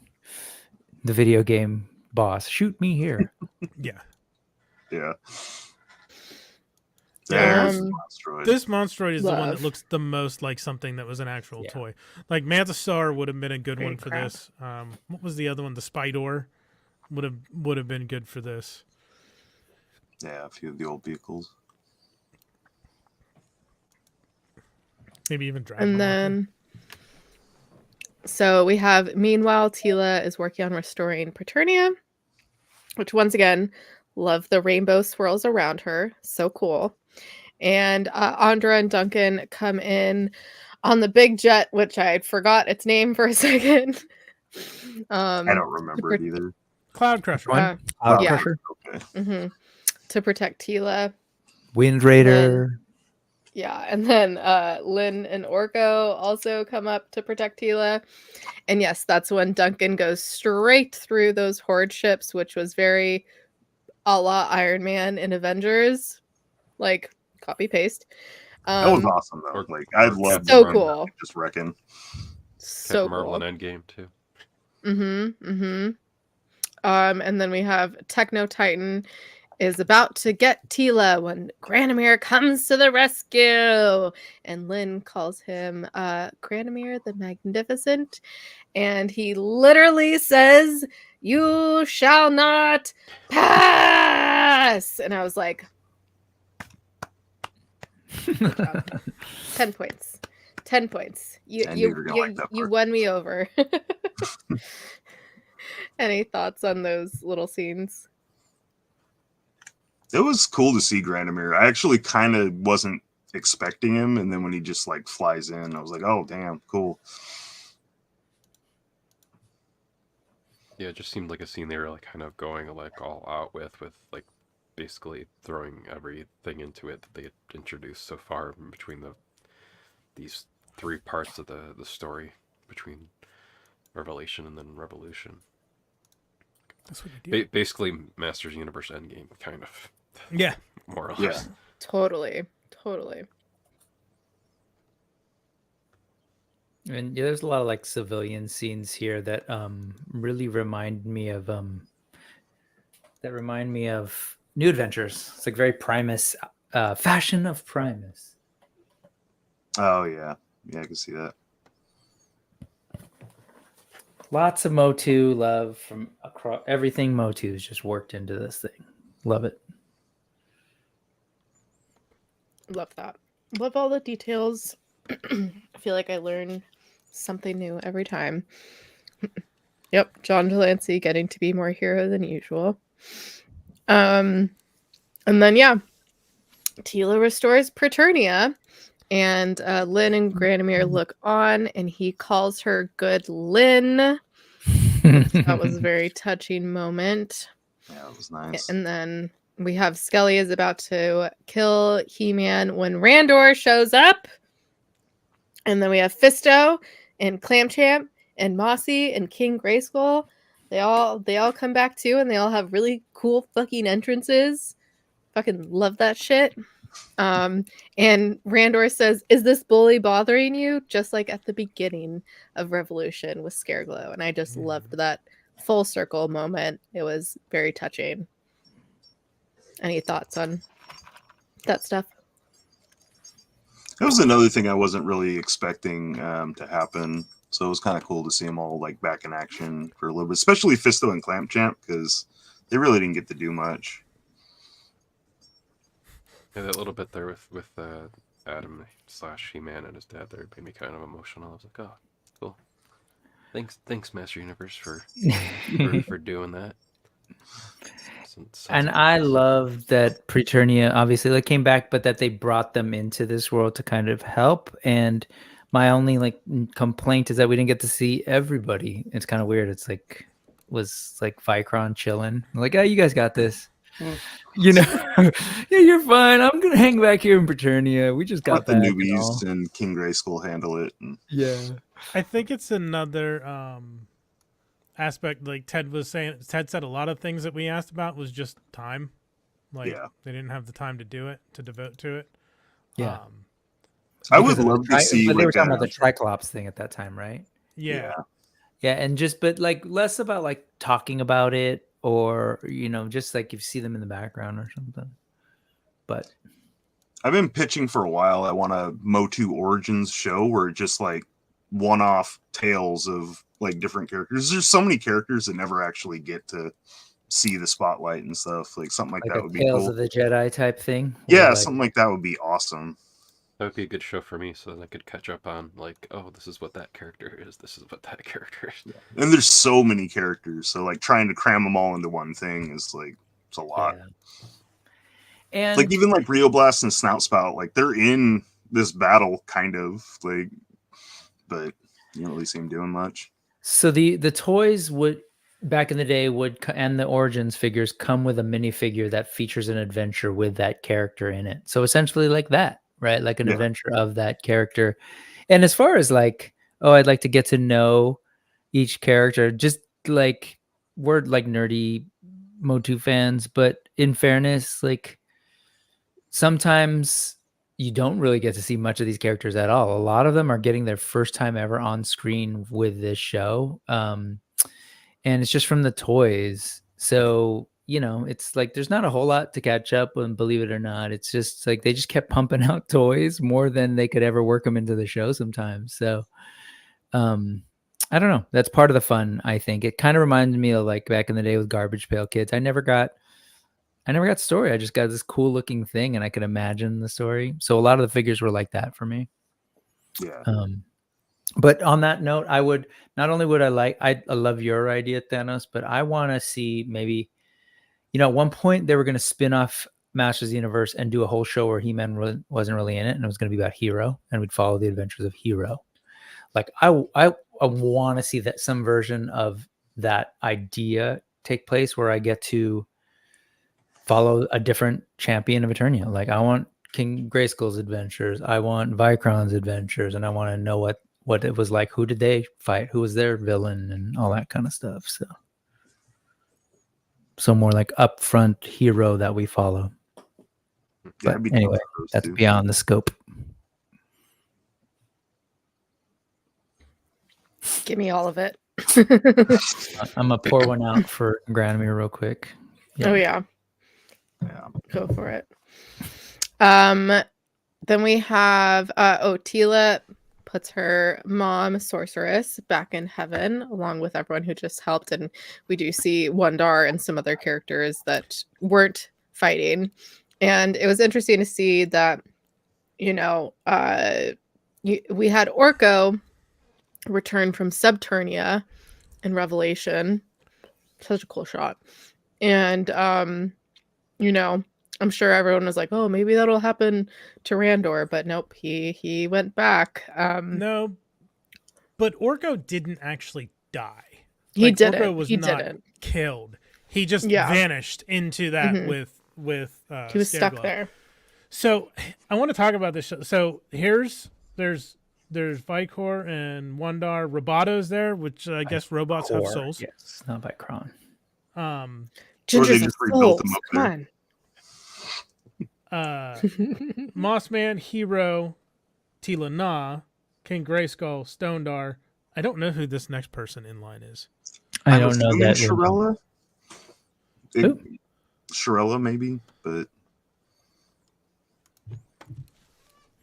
Let me open this with the I'm right. not sure who the people on the left are, though. Like the two. Yeah, on the two people on the left, or after the other sorceress, King Grayskull's. Yeah, I'm not sure who that's supposed to Patna. be either. Respect don't on know the who tech this game, is. Johnny. Respect on the tech game. I I see don't know you. who's between the Yeah, I The don't know other who that sorcerer- I is. Sorcerer's don't, Claim but I champ. want to. I need to. and then these two. I don't know who these two are over here. The far left one reminds me of a. Oh, is it from New Adventures? I don't know.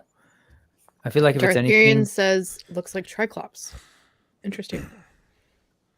They I say can it's see that. Sunman? Kind of looks like. No, I don't know. I don't think What? that's It's not. correct. Nah, it's neither No. one of those. But who is he? He reminds me of somebody, and I don't know. Is that Mara? She kind of looks like Mara. I love the face and build of Wandar too. They kind of thickened him a little bit, and wider head. I like that from the first one too. Just like a unique character. yeah, it doesn't just look like He-Man clone. Yeah. At first, I thought this was like. This looks like kind of like a red-headed version of the bikini Tila, gold bikini Tila Oh, figure. the battleground. Mhm, Battleground. Battleground Tila, but with more of a chest armor on, more of a breastplate than just a gold bikini. But Uncosplay is saying was Titus the name of the giant? Yeah, About to- Titus. yeah, was Titus was one of the the giant. giants. The green ones reminded me of something, and I can't place it, but I don't know. And then someone in the Terrence chat is said, saying, next to Clamp Champ is Sunman. yeah, people were saying that that's maybe oh, Sunman. okay, but yeah, that I can see that. I don't think I so, don't- though. yeah, just in terms of the costume. Well, no, maybe if the color shifted a little bit to more green than blue. I think if they would have Maybe put wings on them to like Right. identify, the fact that they didn't is kind of like I don't know. Okay. I don't think that's what they're going for. Maybe. I Yeah. just happened to open my Masterverse Sunman today, so that's Yep. A little different. Didn't have the little logo different. or anything, so I don't know. Either way, it's a cool sign of like there's a bunch of characters out there. Again, they could sell toys. They could give us new shows. Gimme. Let's go. Something for people to speculate about for the next Yep. couple years. Yeah. Customs to make. You have this scene up here. I don't remember. Did Randor ever mention anything having to do with Keldor, or like did he seem like he did I he don't think he acknowledge said that at anything all? about it before he swooped Before back they off to the afterlife. okay, just wondering. So cool. Yeah, he still didn't acknowledge it, the bastard. And presumably, if he's dead, I would think that any memory loss would, although if it's Hordak who caused the memory loss, it would be more tech than Oh. magic, which means it Right. would probably not persist in death, Right. which would mean that he knows about his missing child too. Yeah. Would've been And he kinda knew the whole cool. time. He's just an asshole. Yeah, He is kind of an asshole on the show. Would have been cool though if like as he was like getting ready to disappear, he tries to say something and then went off, but I don't know. yeah. They ain't got no time for that in this show though. Go.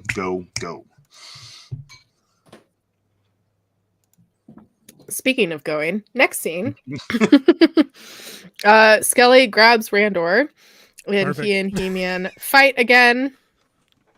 And He-Man stabs him through the chest, and he returns to his Keldor form, and the horde retreats. And Skelly says, "Not all dads go to heaven, right?" And I was like, Are you quoting "Not all dogs go to heaven"? Because I will punch you right now. Because that movie was one of my favorites as a kid and makes me cry. So fuck you, Skelly. Fuck you. And the power shot of Heroes after defeating Skeletor, which was our thumbnail. Chef's kiss. Chef's kiss. So good. All your thoughts. Go. The implications of that is like, what's going to happen? Like, how are they going to do it? Like, I assume he'll eventually go back to being Skeletor, but yeah, it's a cool scene.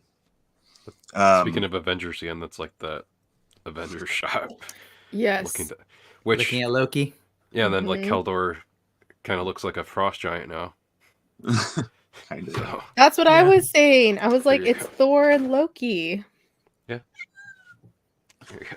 So I did mention the pauldron, and now his whatever Oh, it's glowing. whatever technical term, Johnny, was for the calf coverage there, or no, the shin covered thingies. Shin But guards. they look very shin guards. They look very, again, Battle Cat 2000X, Mike Young. But it was interesting to me that Battle Cat's just kind of the same Battle Cat. Like he didn't Yeah, he didn't get an upgrade. yeah. That's next season. Next scene, Cringer will get his justice. I did notice here Yes, that yes. the sorceress's wings are colored in a goldish color Yeah, they're a too, little more filled out. where yeah. before it was just the lighter, like the outlines, and now they have a fill to them too. So that gives them a way to do the toy, I suppose. I dig it. I love the way those wings look so much.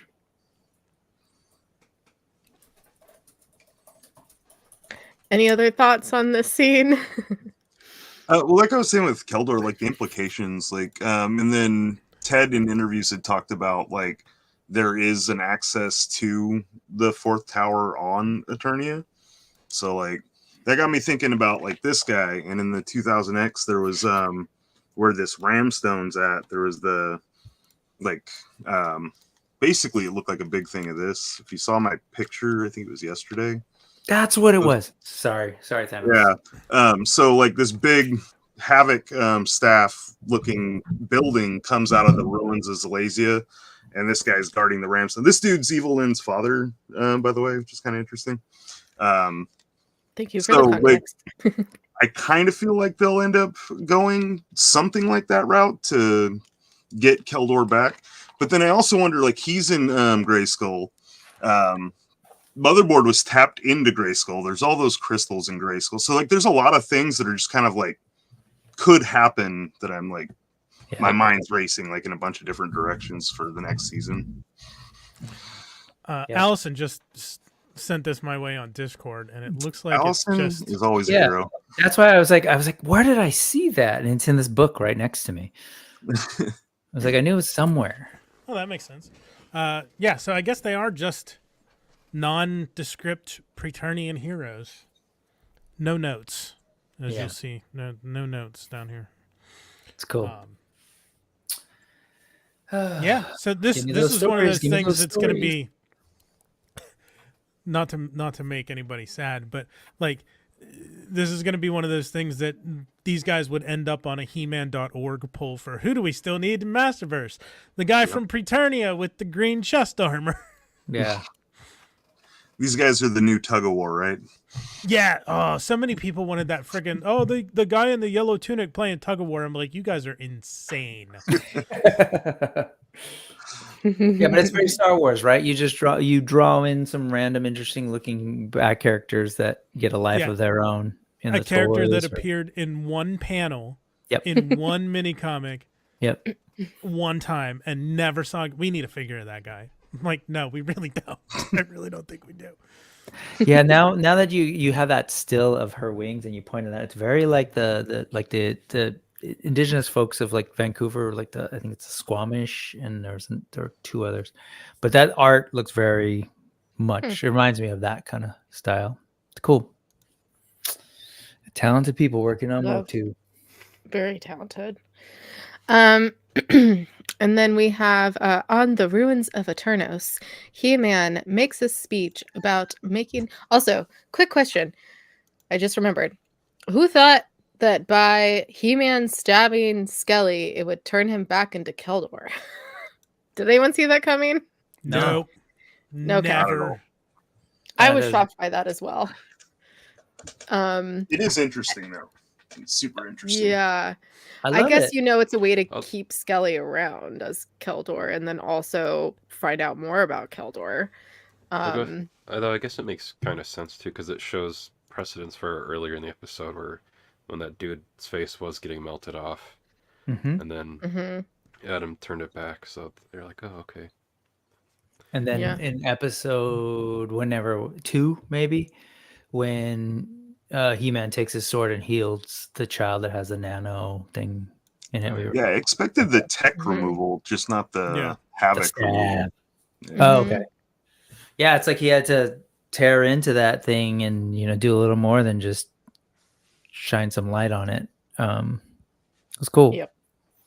Very cool. The only thing is, we got to see Keldor with all his gray facial hair and nice little haircut, and then he comes back and he's like long-haired. I didn't even fucking clock this, but this is a great point. Funny that the whole revelation started because He-Man stabbed Skeletor, and it ended in Revolution when He-Man stabbed Skeletor. Yeah. Wow. Nice, bud. Good job, bud. You're so smart. I love these things. I love these big picture things. No, I mean it. I was just kidding. I'm not talking. I know it came off that way, but I really wasn't. I'm fascinated by what people come up with. So you're talking about the He-Man King He-Man, or not King He-Man, but He-Man making the speech and abolishing the monarchy, essentially. I noticed just now, He-Man is He-Man, but Cringer is not Battle Cat in this scene. Yeah, he hugged him and turned back into Cringer. Turned back. Okay. I don't think we ever saw him turn him into Battle Cat in the first place, did we? He showed up with the photo. He just threw on the helmet for the photo. Yeah, we did in the first op. episode of Revelation when he transforms in the throne room. I just mean in this whole little scene, the fight battle. scene. No, I don't think we did here. No, I don't think we did. Because Cringer literally says, "You could have hugged me, you bitch." What the heck? Before the democracy speech, there's another speech he says to Skeletor where he kind of reminds him that you may have been born Keldor, but you're always back. You always end up choosing Skeletor, and I really like that. I don't know if I agree with that though. I'd like to see more of what Havoc actually did to I'm hoping we get Keldor with a clear mind in the next season, because he may have thought I need this to overthrow Hordak, because those flashback scenes where you see it looks assuming Anwar completely destroyed, and then he goes into training with Hordak. I kind of assumed he was doing that so he'd be I am going to stop the Horde by any means necessary. I would like to see that angle more than him just being completely psychotic, I guess. Sure. Agreed. 100%, bud. If He-Man doesn't hug Cringer in the next series to transform him, 0 out of 10 series. Ted, if you're watching this, I'm watching you. I also just noticed Cringer is the only other person on this stage with He-Man as he's making the speech. Well, he should. It's his There's nobody pussy. else up there. I have to do it at least once an episode. At least one time. So he turns Eternos into a democracy. And that was very exciting. It is no longer a monarchy. I think he Um, gave them anarchy as opposed to democracy. It's like, hey, Okay, well, I know you guys are all employed by the kingdom, and like we kind of have like all the infrastructure, but see ya. I'm gonna go hang out with my girlfriend in the castle. don't worry, Chris. That's coming up in the next. I mean, I am a fan of anarchy, but Chaos. it seemed like a little reckless to do like right away without any kind of transition. There a fair bit of nudity in this episode? I don't think there was in episode 5. Is that from the transformation? Maybe they're talking Maybe the transformation. rainbow nudity. Are you Yeah. looking at my Instagram? Pearlescent. Yeah, really. Are you looking at Thanos' Instagram? Is the question. Yeah, I don't really think I don't know that I would say the transformation counts because it's. Mhm. Because it's Sparkling. artistic. No, I'm just kidding. Yes. Because it's not explicit. Yeah. Let's see. And then which Chris pointed out as well. I'm going to need some of those dog people figures, and I'm going to need dog masters of the universe. For sure. And He-Man talks to his friends. Duncan praises him for doing that and said it was like, the out of all the, what do you say, not adventures that they've been on, but that was like the bravest or greatest thing that he's done so far by dissolving the monarchy. And Marlena says his dad would have approved, especially because she's an alien. I was like, oh yeah, you're from Earth. That's right, reminding me. And Andra mentions running for office, which I was very excited about. And as soon as he mentioned, dissolving the monarchy, I was like, okay, so like, who of these characters is going to run for office? And I'm like, oh, it's probably Andra. And I love that for her. I love that. Any thoughts on this part? This was the scene I was talking about that took me out. Like Tila talking about shaking hands and kissing babies, and it's like, how the hell do you know about that? Like aspect practice. of like it just like Maybe snapped me other out. planets? I don't know. Guess I don't know. I mean, maybe Marlena told her stuff. They did spend a little bit of time on Earth. Maybe she saw some kind of broadcast on the scenes we didn't see. I don't know. It struck me as weird. I did. Aren't there a couple of Earth? Are you referring to the movie? Yeah. But I don't know. That part just kind of took me out. Yeah, it is weird. What's also weird is He-Man's long hair with just a couple of short shocks that somehow got cut really short, and then sorry. Hey, that's just baby hairs. What happens? Yeah, I was gonna say. Right. That's not grow baby your hair. hair. That's Adam hair. I have them right here too. Look, right here. See, it happens, Brick. I know. I'm aware. Yeah, and then let's see. We have Tila and He-Man are alone at last, but Orko, of course, has to cock block for a second. And Tila's like, "You can come live with me.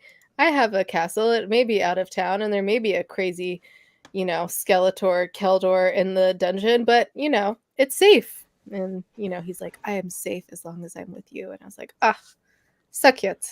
So cute. I did think this was a cute conversation with do you want to stay at my place? Yeah. I thought that was funny. Like after all the craziness that's happened, to have such a real human conversation was great. It was great. They're making up for lost time. Kissed for the first time and now sleeping over. No kiss. It's a college. I mean, No. and also I was gonna say Tila is definitely long hair goals with this new look for sure. And then we have Lynn is brought on to the Cosmic Enforcers by Zodak, I have no idea who these people are, so you guys are gonna need to fill me in. That sounded wrong. Go ahead. Which is very apropos for Cobb's comment. We got a little bit of I think you got a little bit of a gist of it. Like the Cosmic Enforcers are kind of about maintaining balance and neutrality. Like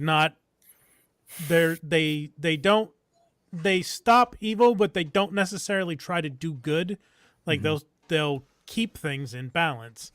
I view them kind of like we said, like the Motu version kind of the Green Lantern Corps, but Green Lantern Corps is like tries just do good, Yeah. but these guys just do neutrality. Or balance. I'm not sure if Yeah. Is it's it kind of about like the Cosmic Balance. Watchers? The Watchers in the MCU, not the TVA, but the Watchers. No, they because- tend to interact. Yeah, They they'll do? interfere. Okay. I Yeah, It was guess- the yeah, I guess they premise do. of one of the recent Masters. There was it the Masters of the Multiverse comic? It was Or the it was basically- Masterverse comic. Yeah, where Zodak they're and judging. Sorceress talking to each other about the different He-Men from different planets and realities. I liked that Very this cool. opened with the almost PSA. That was cool. It was a nice little Yeah. transition. We learned a lesson. It's like, that's awesome. And then since they are about balance and like recruiting Lynn, like if like maybe their mission is to restore Skeletor, that would be interesting. I don't know. I was happy they showed up. Like I thought it was cool. I'm interested now in these. These are like spectral chains. You know what it looks like? Yeah, I was kind of wondering about those too. It looks like in Thor Ragnarok, the planet that Jeff Goldblum is on, that like everything else just gets dumped there. Oh, Sakaar? Yes. I knew someone would know. It's like that. Or something else. that Something look? else was like that too in the MCU. Yeah, and I like how they all look different. Very cool. And then we have this last scene. Or does anyone else have anything to say about this before the last scene? I like this. I like that, like they're teasing the Cosmic Enforcers, and we see all the different sort of robes. I love that like weird techie cape that a lot of them have, the different colors. Mhm. And I love that this is a perfect culmination, I guess, of the way they handled Evelyn, right? Really kind of like working through her trauma, dealing with like the relationship with Skelly, Mhm. kind of like going back to kind of being bad, and then having this real crazy like nihilistic moment, and then I don't know. It's really cool to Yeah. see this as the culmination of her story. Yeah, it And was shout a- out to Love to- Kenzo for doing a dope custom of Yeah. Cosmic Yeah, Enforcer it's kind of a Lynn. fitting fate for Lynn, and I didn't expect that either. But I it's didn't like either. that makes perfect sense. Like that was awesome. Mm-hmm. Bummed we didn't see someone who looked like Techno. Anybody else bummed about that? Oh, sorry. The Fuerza T. Yeah, no, totally. That would have been rad, but I don't know how. If I mean, somebody all they had to do was make one blue. Like, right. They had one job. So I don't why know if do- the colors is- actually mean anything. Mm. I don't think so. I think it was Colors just mean kind of. something? Or did someone ask if the colors mean anything? No, I've wondered if they actually like if they Oh, denote oh. a branch of like do the red Oh, I ones see. handle some stuff, the yellow ones black, green, purple, like do they do different things? Fashion, bruh. No. Is there is there a It's reason why personal they preference. chose her? Like, did she already Twister, have Lynn. a relationship with them before, or I think it's because she'd been on both sides of the spectrums and like herself had found the balance. Oh. So they're like, okay. got it? And she's also like, she's seen the cosmos, like truly has seen the cosmos. She's seen things that maybe many of them haven't. I don't know. And when she was having all those visions as the sorceress, she's like, I've seen everything. The Mhm. So- Cobweb Collector said not evil, not good, but neutral Lynn. But I would Mhm. change it to Switzer Lynn. Switzerland. Well done. Okay. 10 points for Gryffindor. That was good. 10 points for Gryffindor. And then- Love. Oh, what's this? Just kidding. I don't know, Breck. What do you Yeah. think this is? Hordak is in a Bacta tank when Despara comes in and talks to him and talks about their plan to destroy Skelly and He-Man. And so we think she is who again? Oh, actually, yeah. I know we've kind of been talking about. Are you asking?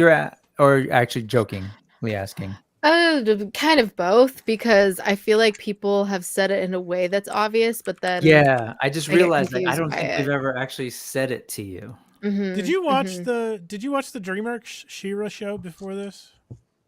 Who? Kayla. Are you asking Kayla? Me? Yeah. Did you No. watch the no? You should watch it. It's good. Hello, Johnny. What? He's here. He muted himself. Oh, Oh. hold please. Hold. He's typing. He's Gonna bring it up. typing. Yeah, because well, Was I it's just in supposed to? general. No, I just think in general, She-Ra has an I just origin that's asked. Oh, okay. I just Yeah. was curious. I didn't. I'm know not you'd watched supposed it to before. watch anything in the Motuverse before this. That was the whole point. Well, so. I Are didn't you mean good? like right before this. I meant like happenstance in the past. Oh, what's this? And Oh no, I've literally Um, watched nothing. because Well, it's different enough that you might not have considered it as part of Masters of the Universes. Oh. Yeah, it's no. really Because its own thing, but it's good. We need to track down and have you watch Filmation's Secret of the Sword. Okay. Sounds good. But so just to spell it out, Despara underneath that mask is actually Adora, Adam's sister, Randor, despite him never admitting it, long lost daughter. That was actually taken by the Horde to another planet and raised as a member of the Horde to be a general. And so it was in the comics first and then brought into classics that she was actually kind of instead of just being, General Adora of the Horde, she actually donned a whole other costume that was very Hordak-like, like the one you see there as Despara. So Comics was a little different, right? Like she had actually been She-Ra, and then something happens and Well, she like a disappears and brainwave goes thing. looking for her, and then she comes back as Despara. so It's they been a like while since merge I read it. I don't know. I don't know if Yeah, classic tried to merge that. I'd have to reread it. It's been a long time. But the idea is that it is Adora's underneath Adorable. there, and she's been tricked into she's been groomed into believing and brainwashed into believing that she is Force Captain Adora, correct? Not I think I said General.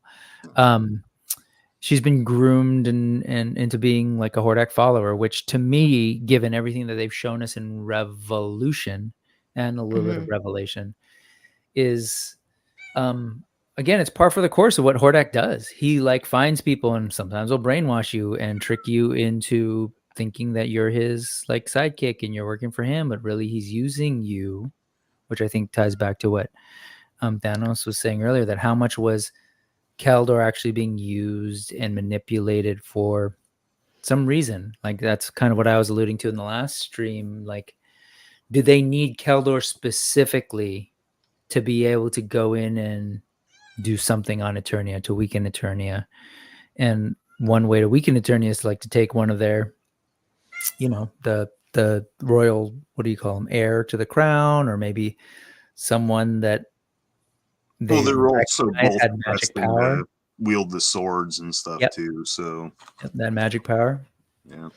So, and Adora is She-Ra. Mm-hmm. So in the She-Ra verse, so that's been like that background has been explored before, or has that just been hinted to? Well, in the old Filmation, like there was a movie and Sorceress reveals you have a long lost sister. You need to bring this sword to her. He goes and she's like,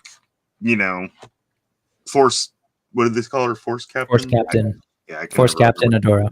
Yeah, but she thinks she's doing like right. She's like, the Horde are the rightful rulers of this planet, and I'm enforcing their will.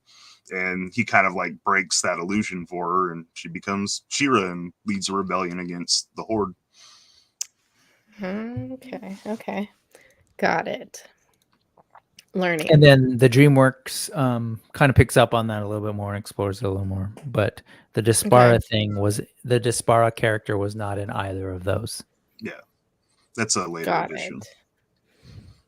So when this thing showed up, big deal to me. Like it's, we got the teases, and there was already. I remember in that episode when people started catching up to that episode and talking about it, they were kind of like, "Oh, was that a tease? I don't know. It might not even be a baby."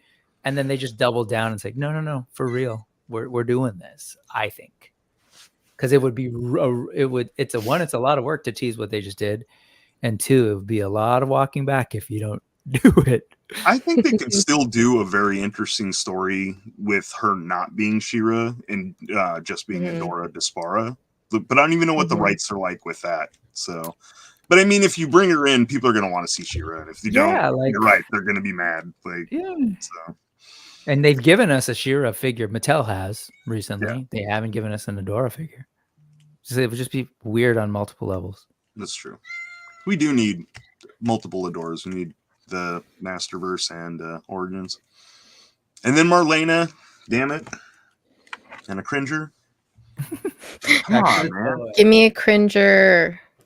I want all the Cringers. Once So- again, if anyone has a Mondo Cringer, not the Battle Cat form, or the kitten eyes, I will buy it off of you. So Speaking Mark, of cat spines being obnoxious, I'll be right I was back. gonna say whose pussy is being She wants out. I'm gonna let needy. her out. I'll be right back. Okay, sounds so good. Mark and Kayla, that whole scene. I know we just kind of explained it, but I'm curious. Like, were you like? Yeah, "What the fuck as is the this?" newbies. How did that hit you? What did you think was going on? You go first, Mark. Oh, I was just like, oh, okay, I guess this is just a way to bring back the big bad for another season of it. I didn't know there was a She-Ra connection.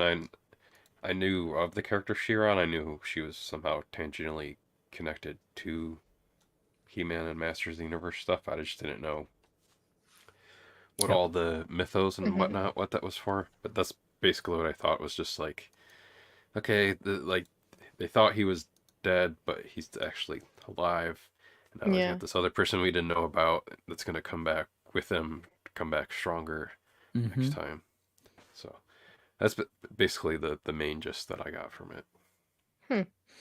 Yeah, I thought that as well, and because I had already seen people talking about Despara, and because on the bottom of the mommy board box, Despara was on there. I had already kind of seen it, Right. and I had seen people mention things. So, but I still wasn't sure if that was her. But I had already seen people talk about it in Discord, I think it was, and so I was like, oh, okay, this must be Despara.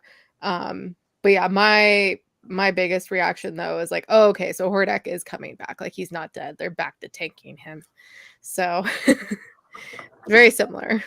Cause like, yeah, I'm like, I get that's how you bring She-Ra Adora into it, but my bigger reaction was probably just, Hordak's gonna be back, which yeah, he is terrifying. So, but excited for that. Did you think like, oh, is this his daughter or something? Because they're very similar looking, or no? Of Hordak's daughter? Yeah. Like, No, not necessarily. I just figured that was his species, mhm. maybe. But then also she took her head off, so Oh, that's right. yeah. It's all very groomy though. It's a trip. It's Mhm. it's cool storytelling. Interesting. You want to Giant hand. explain it, Yeah, Johnny. Johnny? What? You wanted to talk through this? Oh, I'm just saying the whole He-Man and She-Ra Secret of the Sword movie is on YouTube on the He-Man and the Masters of the Universe, or Masters of the Universe He-Man and She-Ra YouTube. Sorry, I channel. didn't know So- that's what you were trying to go for. Yes, that was the one. This was in fact the thing that I showed my kids and they couldn't get through. Man, Filmation is rough. Like I still like it. Like I said, like I think it's beautiful. The soundtrack's awesome.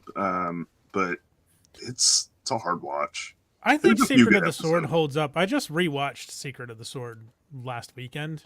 I haven't think seen it it in a holds long up. time. Some of the episodes definitely do not. I remember going through and watching old episodes of Filmation He-Man, and it was just like, this is awful.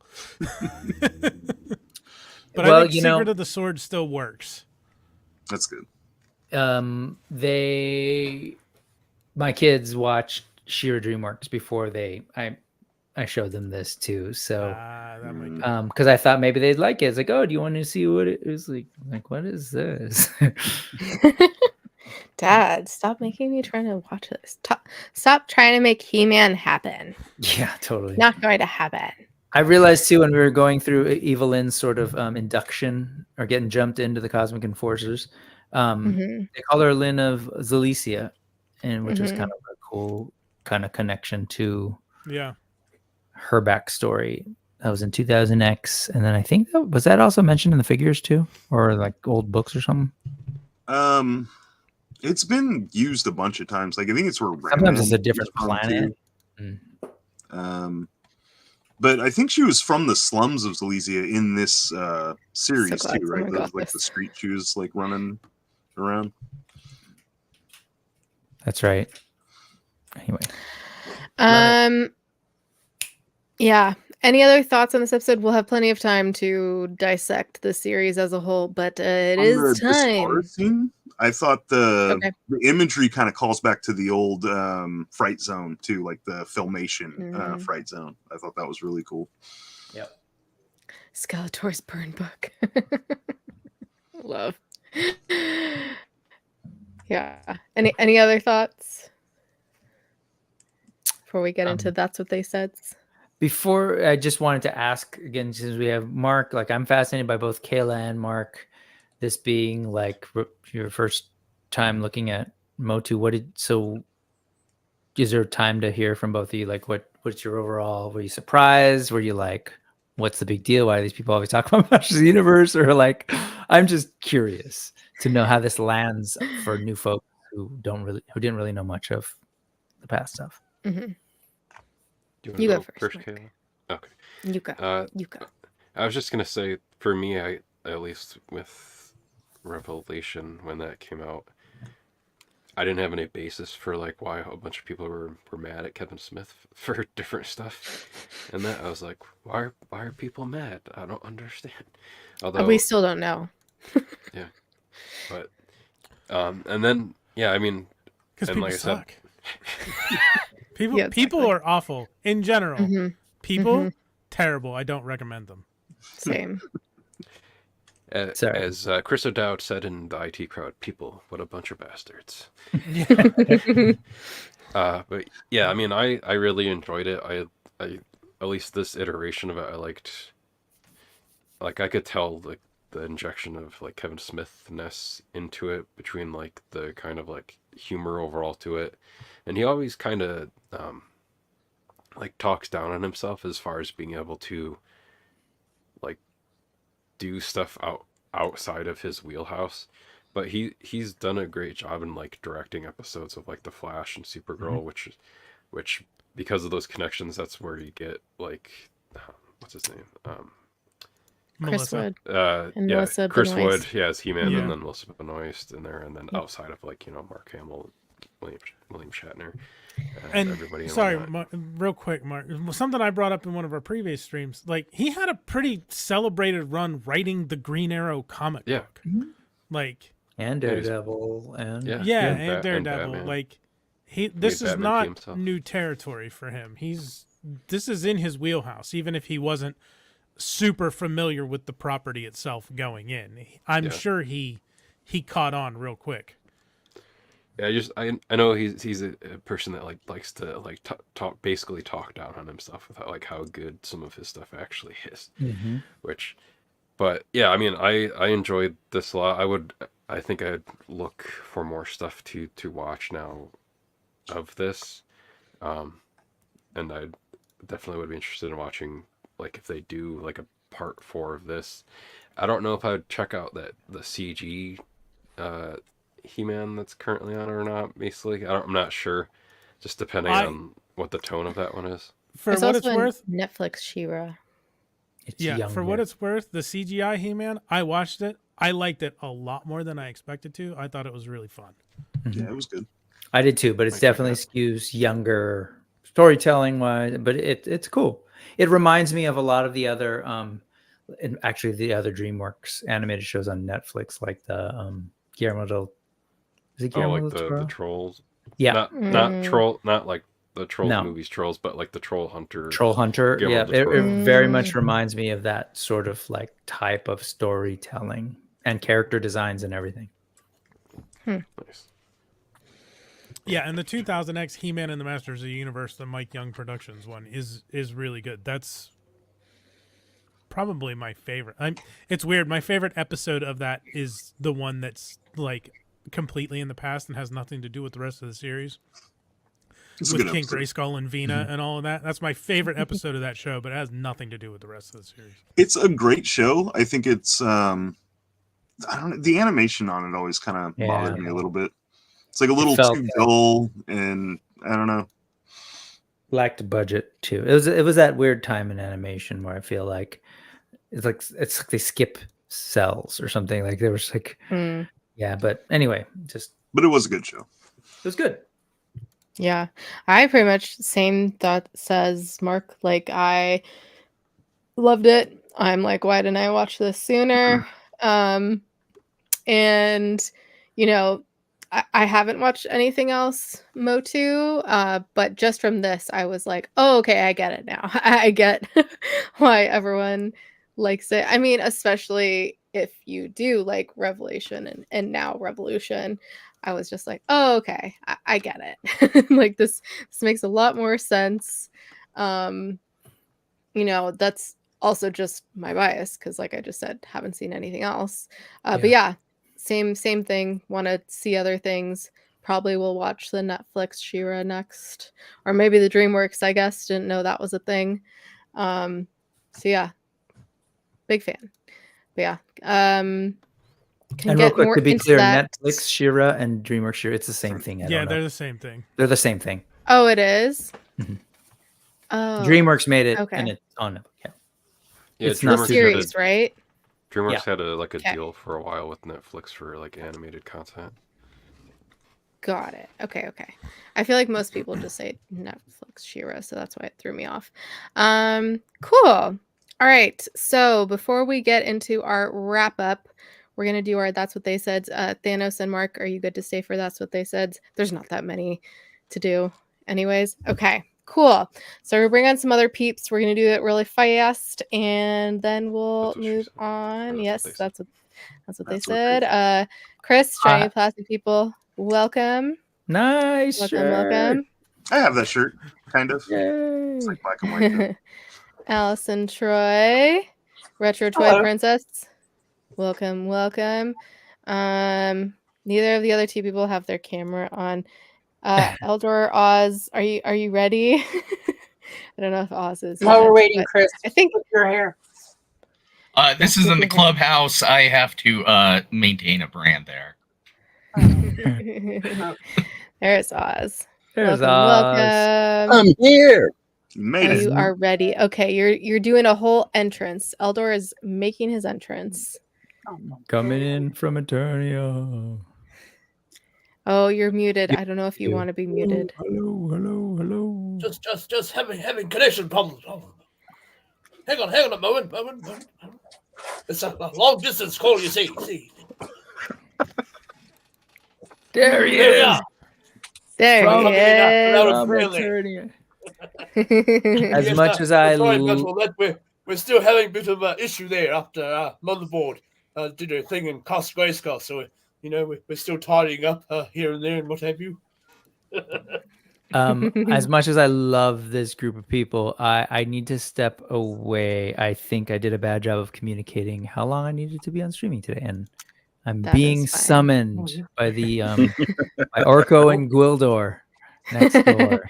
Thanks for joining us, Brick. Real was quick amazing. before you go, thank you so much for joining us for this whole Revolution series. Your depth of knowledge of Motu is amazing, and just as we've said before, you're gonna hate me for saying this, but you are very good at articulating your thoughts and finding all of these, like the symbolism, the metaphors, like bringing it back to other what the fuck is the term? Overthinking and overtalking. Yes, sure. Analysis? Okay. You're great. And you're gonna hate me for saying all these things. But yes, we appreciate you and so glad you could be on here. Tell us a little where people can find you and what you have coming up before you murder me. No, for real. Thank you so much. It's really great. Yes, I have some work to do to accept compliments, but I'm over on Brick Something here on YouTube. Just check that out, and there's plenty of stuff going on, including a fun little tandem tag team experiment thing that I'm doing. And the first one will be with Allison Troy, who's tiny over there. We got some Sectors figures, the Nacelle Sectors figures that we did a tandem unboxing, and we kind of filmed 2 slightly different versions of it. So there's this new thing that I'm toying with called the brick toss, where we'll kind of do one thing and then move over to another channel and check stuff out over there. So that's the main thing. And then Sundays, 4:30 p.m. Pacific time, I do the Brick Something News. If you'd like to just talk about all the newsy but not really geeky things out there, it's usually me and a co-host. And this Sunday, it's myself and Fanigan Collectibles, the keeper of the Micronauts torch. So, but anyway, I think Derek summed it up. Brick talk pretty. Yep. Thank you. Yep. Pretty much. Pretty TLDR. tall. Well, thanks for joining us. Have a great rest of your evening. Good night, folks. Good night. Love you all. Great to meet you, Mark. Bye, Brick. All right. That's what they said time. If you haven't done this before. What did they say exactly? Huh? Well, what did they say exactly? Don't find out. We're about to find out. We're about to find out. I will say, sadly, there weren't as many as I was hoping for. Revelation definitely had more. But yeah, so we'll go one by one, line by line. You can say them however you like. Everyone has the note, right? Good. Everyone ready to go? Cool. We'll just go as usual. Johnny. Oh, okay. Mark, I'll be right back. Oh yeah. So we'll go Johnny, me, Mark, Allison, Chris, Thanos, Oz, Eldor, and then start all over again. I guess I'm trying to think of a way to stall time. I think he might be Stalling. No more awkward pauses. So I missed part of the episode 4 comment. Please tell me someone brought up is everybody good? I don't know yet. Yes. Oh yeah, that was definitely brought up because it was incredible. Such a good line. I know. I'm usually in the middle, but that's on Oz's streams. This one's our stream. Well, you're all right. still in the Ready? middle. I'm still in the middle, but But Chris you're more in charge there, Kayla. You're just on top this time. That's all. Yes, I am on top. All right, Johnny. There's a scraping noise. Is there? That supposed is to be a my scraping dog noise? having an asthma attack. Give me a second. Oh no! Oh, dear. I thought it was someone like scraping something. Yeah, I thought like. Now I my wasn't sure. my heart's like sunk. Oh. Yeah, I think it's reverse sneezing. They do that. I thought that's what you would term as a cat sifting for a moment there, but Oh yeah.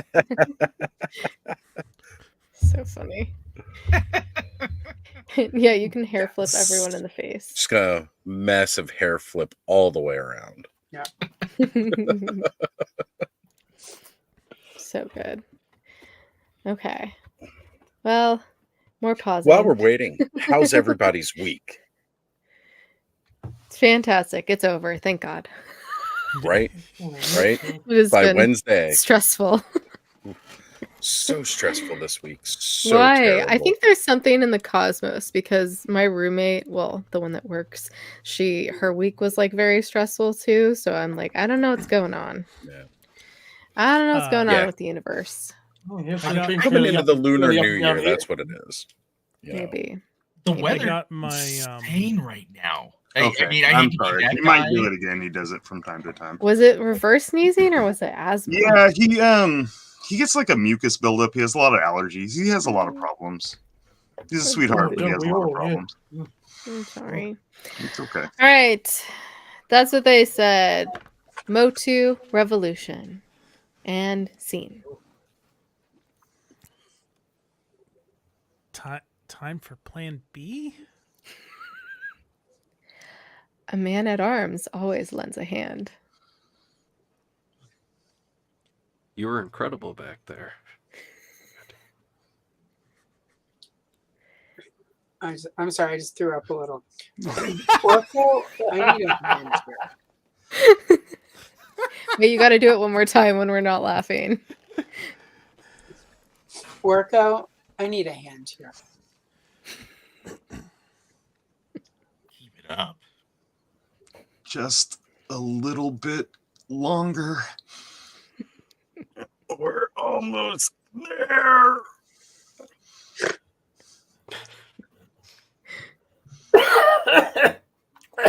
So I just cleared my throat for my performance there. What's that out of Bob? All right, I'm coming. Just a moment. Is that all you got? Just a little bit longer, Orko.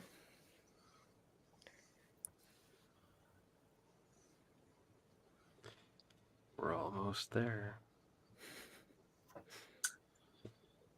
I had to step in and give you a hand. We'll do it. You have a sword, so swing it. I'm coming!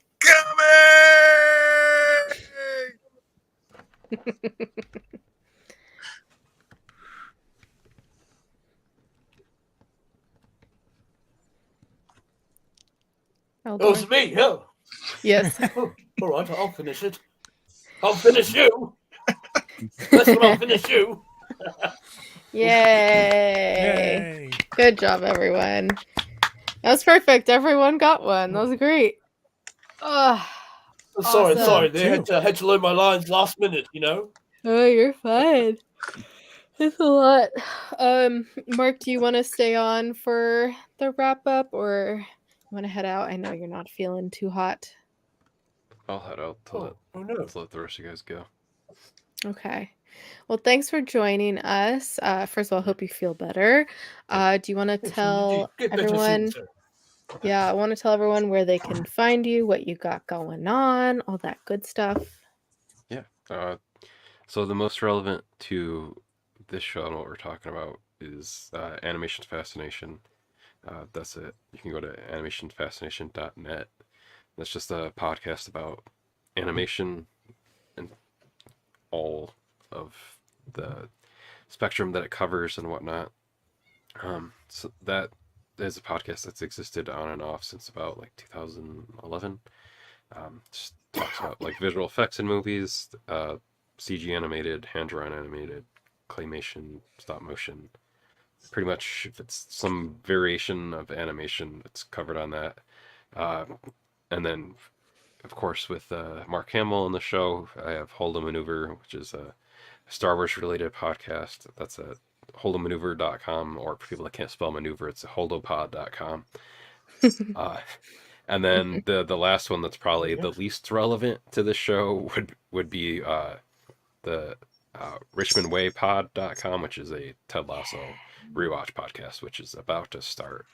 And there's a trailer online for that. So yeah, there's everyone a little bit go of check it out. Yeah, you can see I still have some of that set up from stuff recorded for that recently. So Love. yeah, there's a little bit of everything there for everyone there. So thank you guys for having me on here again too. Yeah. Thanks for joining us. Always great to have you on. Have a good rest of your evening. Hope you feel better. Say hi to Sylvie for me. Give her some scratches. I don't know if you heard her, but she was dreaming and barking in her sleep just to the right of me. So. No, I missed it. Give her some ear scratchies for me then. All right, will do. All right. Later. Bye. Have a good night. Bye. All right. So for the rest of us, season wrap up.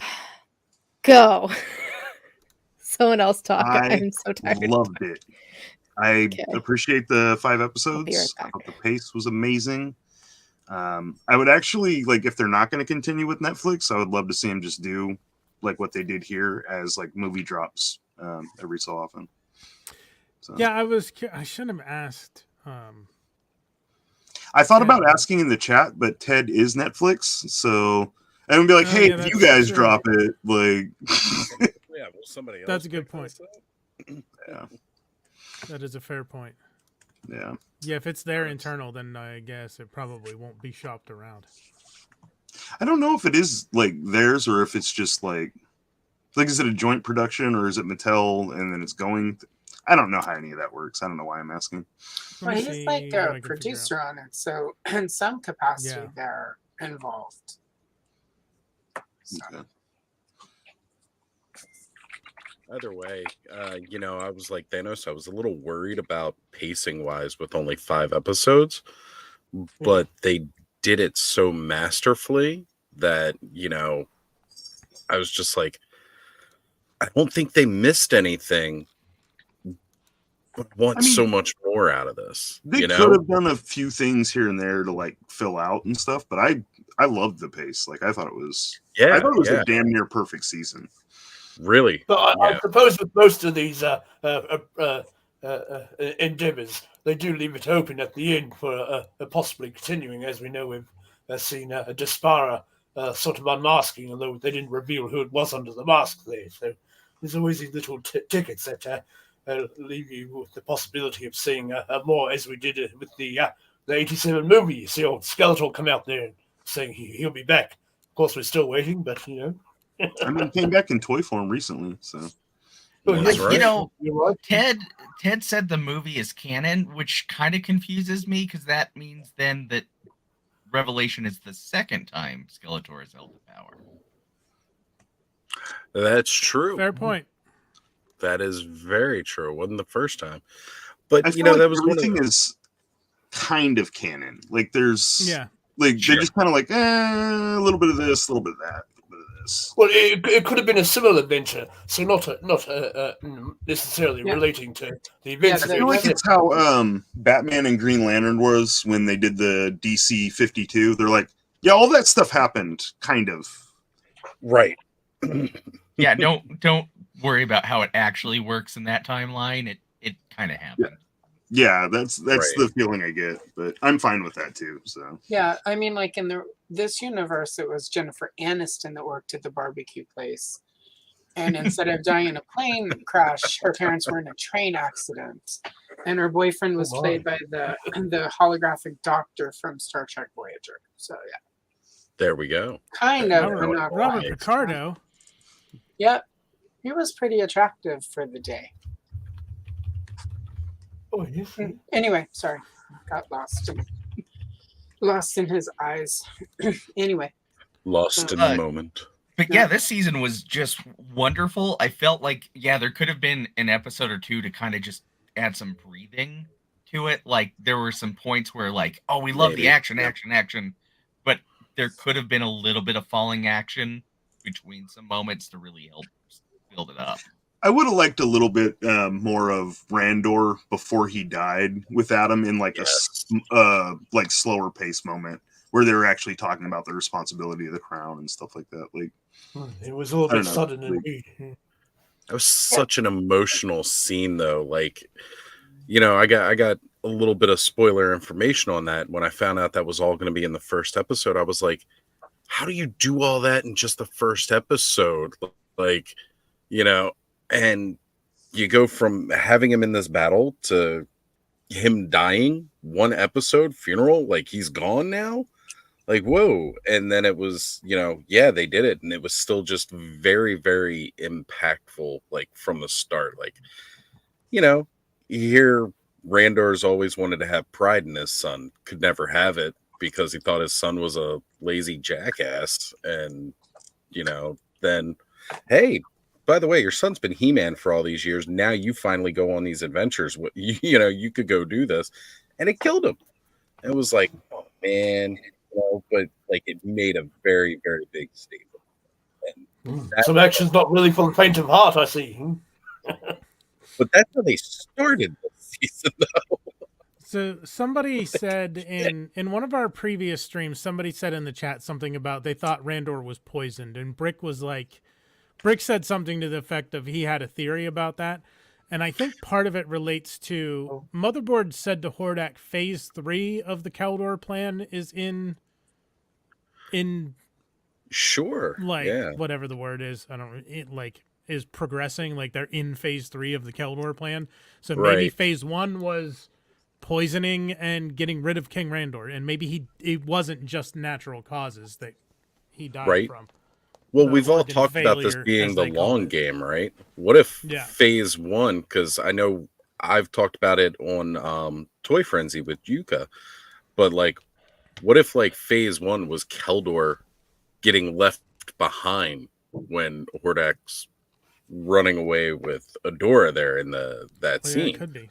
Right? Like, we don't know what phase 3 really means, but we all know Hordak's been at a long game on this one for a while. Well, phase 3 wasn't that once they finally got into Grace? Because my assumption is sort of phase 1 is the destruction of the royal family, which of course goes back to those cribs, which goes back to Keldor. I mean, it's sort of I mean, again, we don't know quite the continuity for this, but it was implied at one point that it was sort of known and fated that Prince Adam would become He-Man. So even though it's sort of a secret identity, it's possible that there was some, through magic or whatever, some knowledge that at some point one of the royal children would become the champion of Eternia. Well, in some Right. continuities, there was like the prophecy of the twins. So the fact that twins were born to that family line, right? Like, Yeah. So There's a lineage to it all. Yeah, so that was my assumption. Is phase 3 is like, I mean, it is possible part of it was just killing Randor. And if that was there, like my take, I think was similar to what was said just in the stream before about how recklessly Adam threw the throne. Like, you know, like gave the throne away and like, it's democracy now. You can't really do it that way. Because it's a cartoon, a TV show. In reality, if you do it that way, it just plunges into chaos because there's no system for shifting to, like you have. Yeah, they haven't even decided how they're going to count the votes. Like, yeah, right. At least rebuild the city and stuff like that before you. Let's make sure people have places to sleep and food to eat, and let's peaceably transition to this new governmental system or whatever. So. I mean, it is entertainment, so like I don't necessarily. But again, we don't know what season. If theoretically, if a season 3 happens, hopefully it does. But my assumption would be Despara bringing the Horde to Eternia again to enact revenge, and Eternia is not. The transition to a democratic government has not been as peaceful as one might like, and my thinking is toward the end of it, like, we get a She-Ra, but King He-Man has to become a thing. Like, I as think much we can as see that in a future thing. Yeah, like it just like they have in some ways broken sort of some of this is the destined future of Motu that sort of classic sort of doubled down on. I think this is really open-ended, but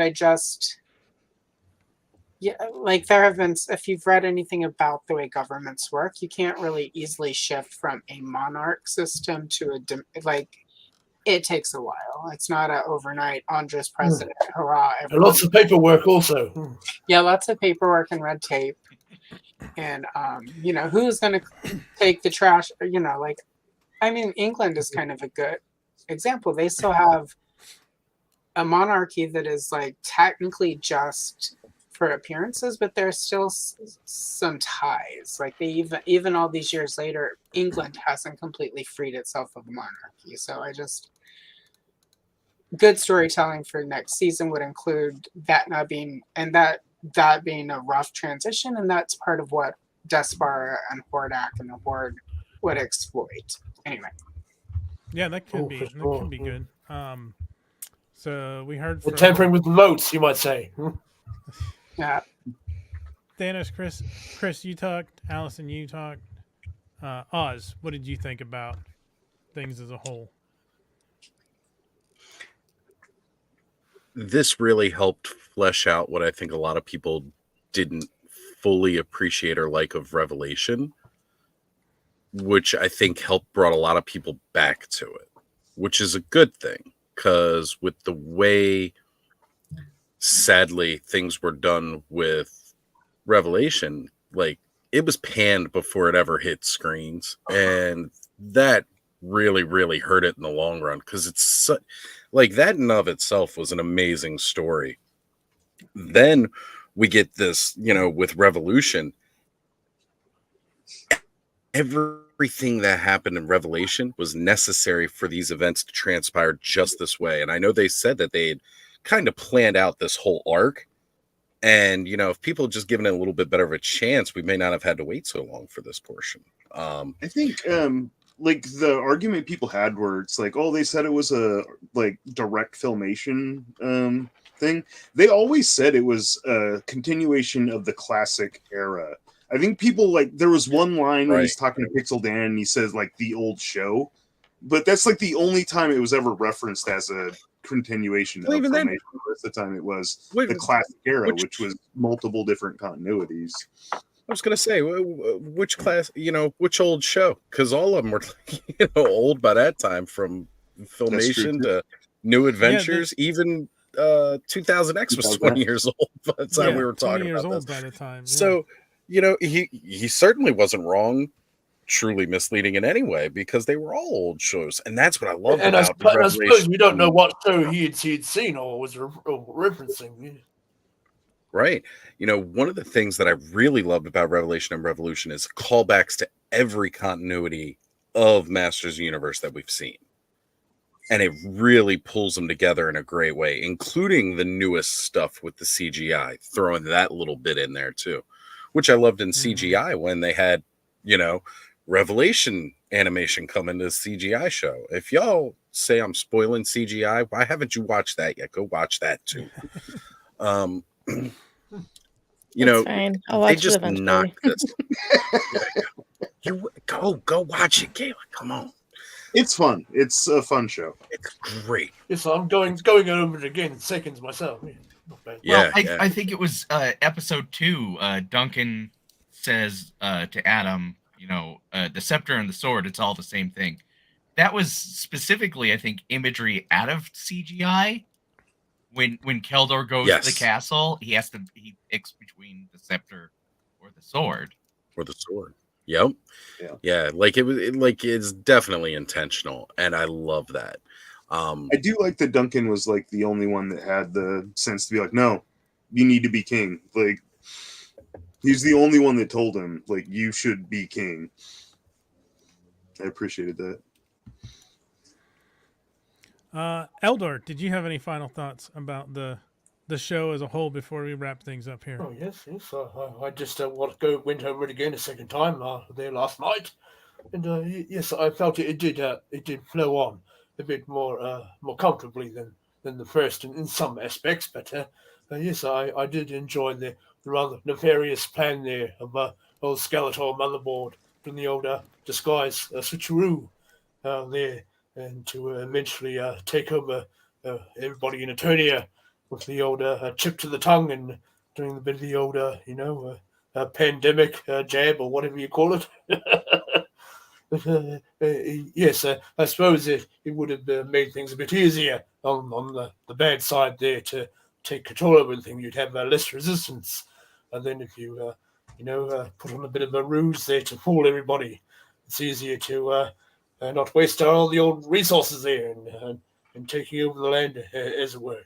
But yes, I enjoyed much of the thinking that went into all that, because it's quite hard to come with what the bad guys are going to be, hatching up there and planning and what have you, do something a bit different there. But we have indeed seen the old disguise enacted there, all the way back in Filmation, with the problem with power there when Skeletor disguised himself and this other fellow with they didn't have any hearts, you see, so it was easier to fool people to thinking this a peasant got killed by the rockfall there caused by He-Man.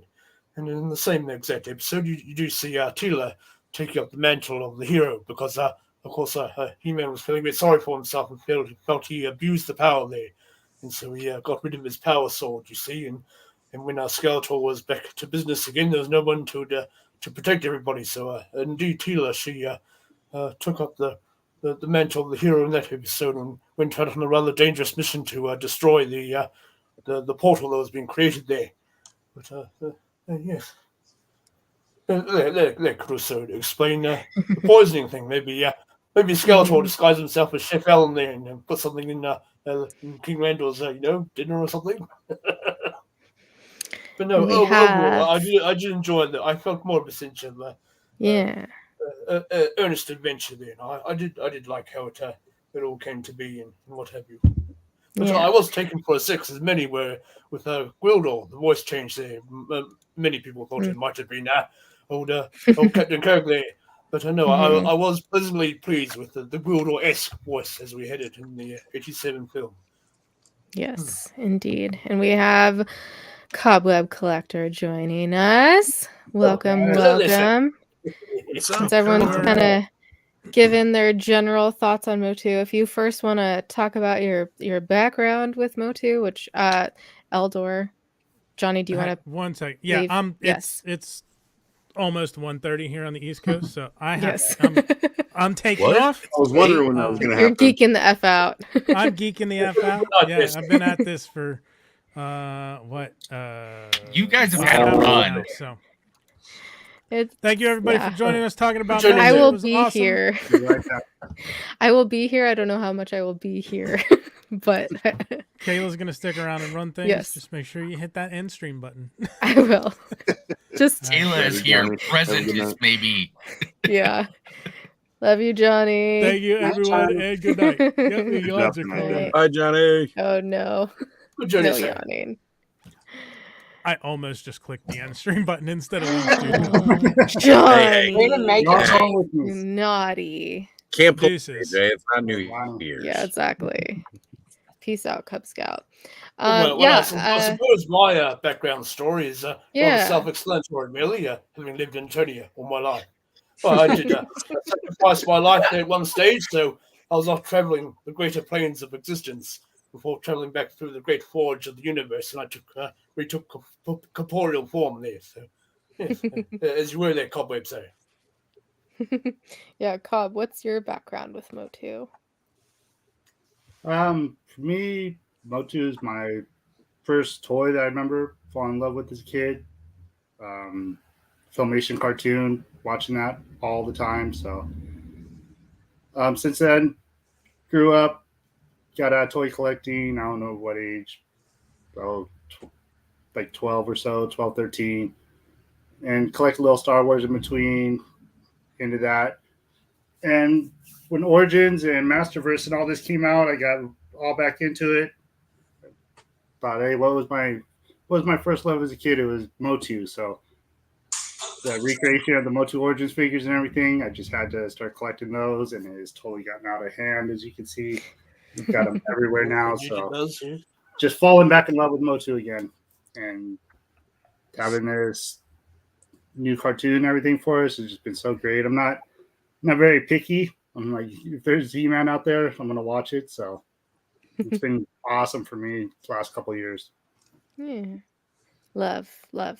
Yeah, and some people, well, I think everyone has talked about their overall feelings towards Revolution. Do you have any more like specific thoughts on the season? Anything that stood out to you? Anything like you're excited to learn more about? All that good stuff. Not much. It hasn't been said already. Revolution, I did like it better than Revelation. I loved Revelation too, though. It had little minor nitpicks here and there, but Revolution was just overall great. And I think like Thanos there, what I'm most excited about is just seeing so much potential for new figures. Getting that Tila. I'm just praying for a Tila 3 pack. Give me all 3 of those Tilas. 4 Tilas. Get my hands on the rock on there. Yes, Right. he's a good fellow. Good figure. If they do it. Yeah, just the overall arc of everything was awesome, and then leaving us wanting more, hopefully more for us. I'm just hoping everybody out there enjoys as much as like all of us here did, and get another part out of this. With old Rock on though, I wonder if they might do him in his vintage like toy form, or do they just rocky bits that clip onto his arms like you saw it forming around him in the show there. Interesting to see. Eldor, I do need to take a moment and say I appreciate you joining this stream and talking about that traumatic experience you went through. Oh, yes. Yes, I was in my room there reading the Thanos Times, and then all of a sudden there's wires coming out of the walls and all sorts. Oh, yeah. There's Yes, I was locked Imagine in. being I a was guy locked who in was for a good stuck in while the there bathroom. until of course He-Man put everything right, and I was able to make myself a new cup of tea. Yeah, Lion Mom asks, in that scene with the cribs, why is Randor not going after Hordak more? That is a good question. I got the impression as Hordak sort of turned around that they hadn't noticed him at first. He sort of, done the old sneaky check to see if they caught him in the act, as it were. But no, he sort of, gave the way look back at them and then jumped off the ledge there. I mean, if you rush him with the sword and he's holding your baby, like, Yeah, he's standing at the edge of a window. yeah, I don't know. There might have been magic in play. They were sitting around there for quite a while, just holding Adam there. And this is why I don't have kids, so I don't have to have these kind of quandaries. I just have. It was a Sophie's choice, Either you protect Adam from the skull-faced man in the room, or go after the daughter. Yeah, I mean or maybe the dingo ate the. I don't know. The dingo ate your baby. Just saying. You think in all the times he was disappointed with Adam, we kept the wrong kid. It happened so fast, that scene in a flashback. We won't know what happened until probably next. Yes, we don't have an idea of the time elapsed. Yeah. It is worth noting think Hordak's nickname in college was Dingo. So I'm saying. Hey, there we go. We figured it out. Yeah, we kind of talked about this for episode 5, but I thought it was cool that when He-Man stabbed Skelly that he turned back into Keldor. So I wanted to get y'all's thoughts on that as well. It's my nightmare of going to a doctor that they're like, get better, stab.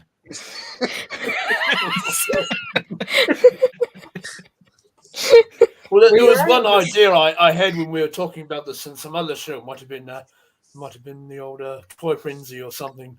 Talking about the face melting off part, and I know Bud had some ideas there, and then they talked about how there appeared to be like a bit of a war planning time, and you saw the Havoc staff and a bit of a hologram perhaps, and so I thought maybe they might have planned to destroy the Havoc staff, and that's when you get the Melty maybe and becoming Keldor again perhaps.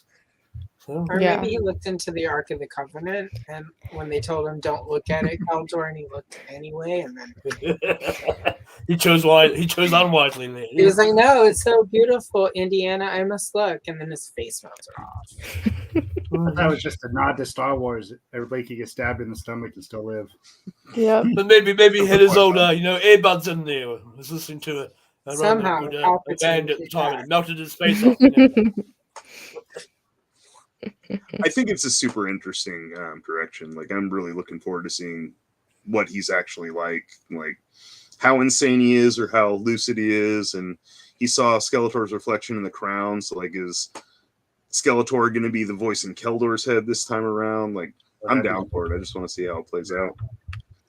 Yeah, I suppose it was a good way of them explaining the whole demon from another dimension thing, maybe a bit out of it. As opposed to what we might think from the past stories. They're just to weave the Keldor the story in there, perhaps. But the stories of Moto taking different forms here and there. I want to know more about that.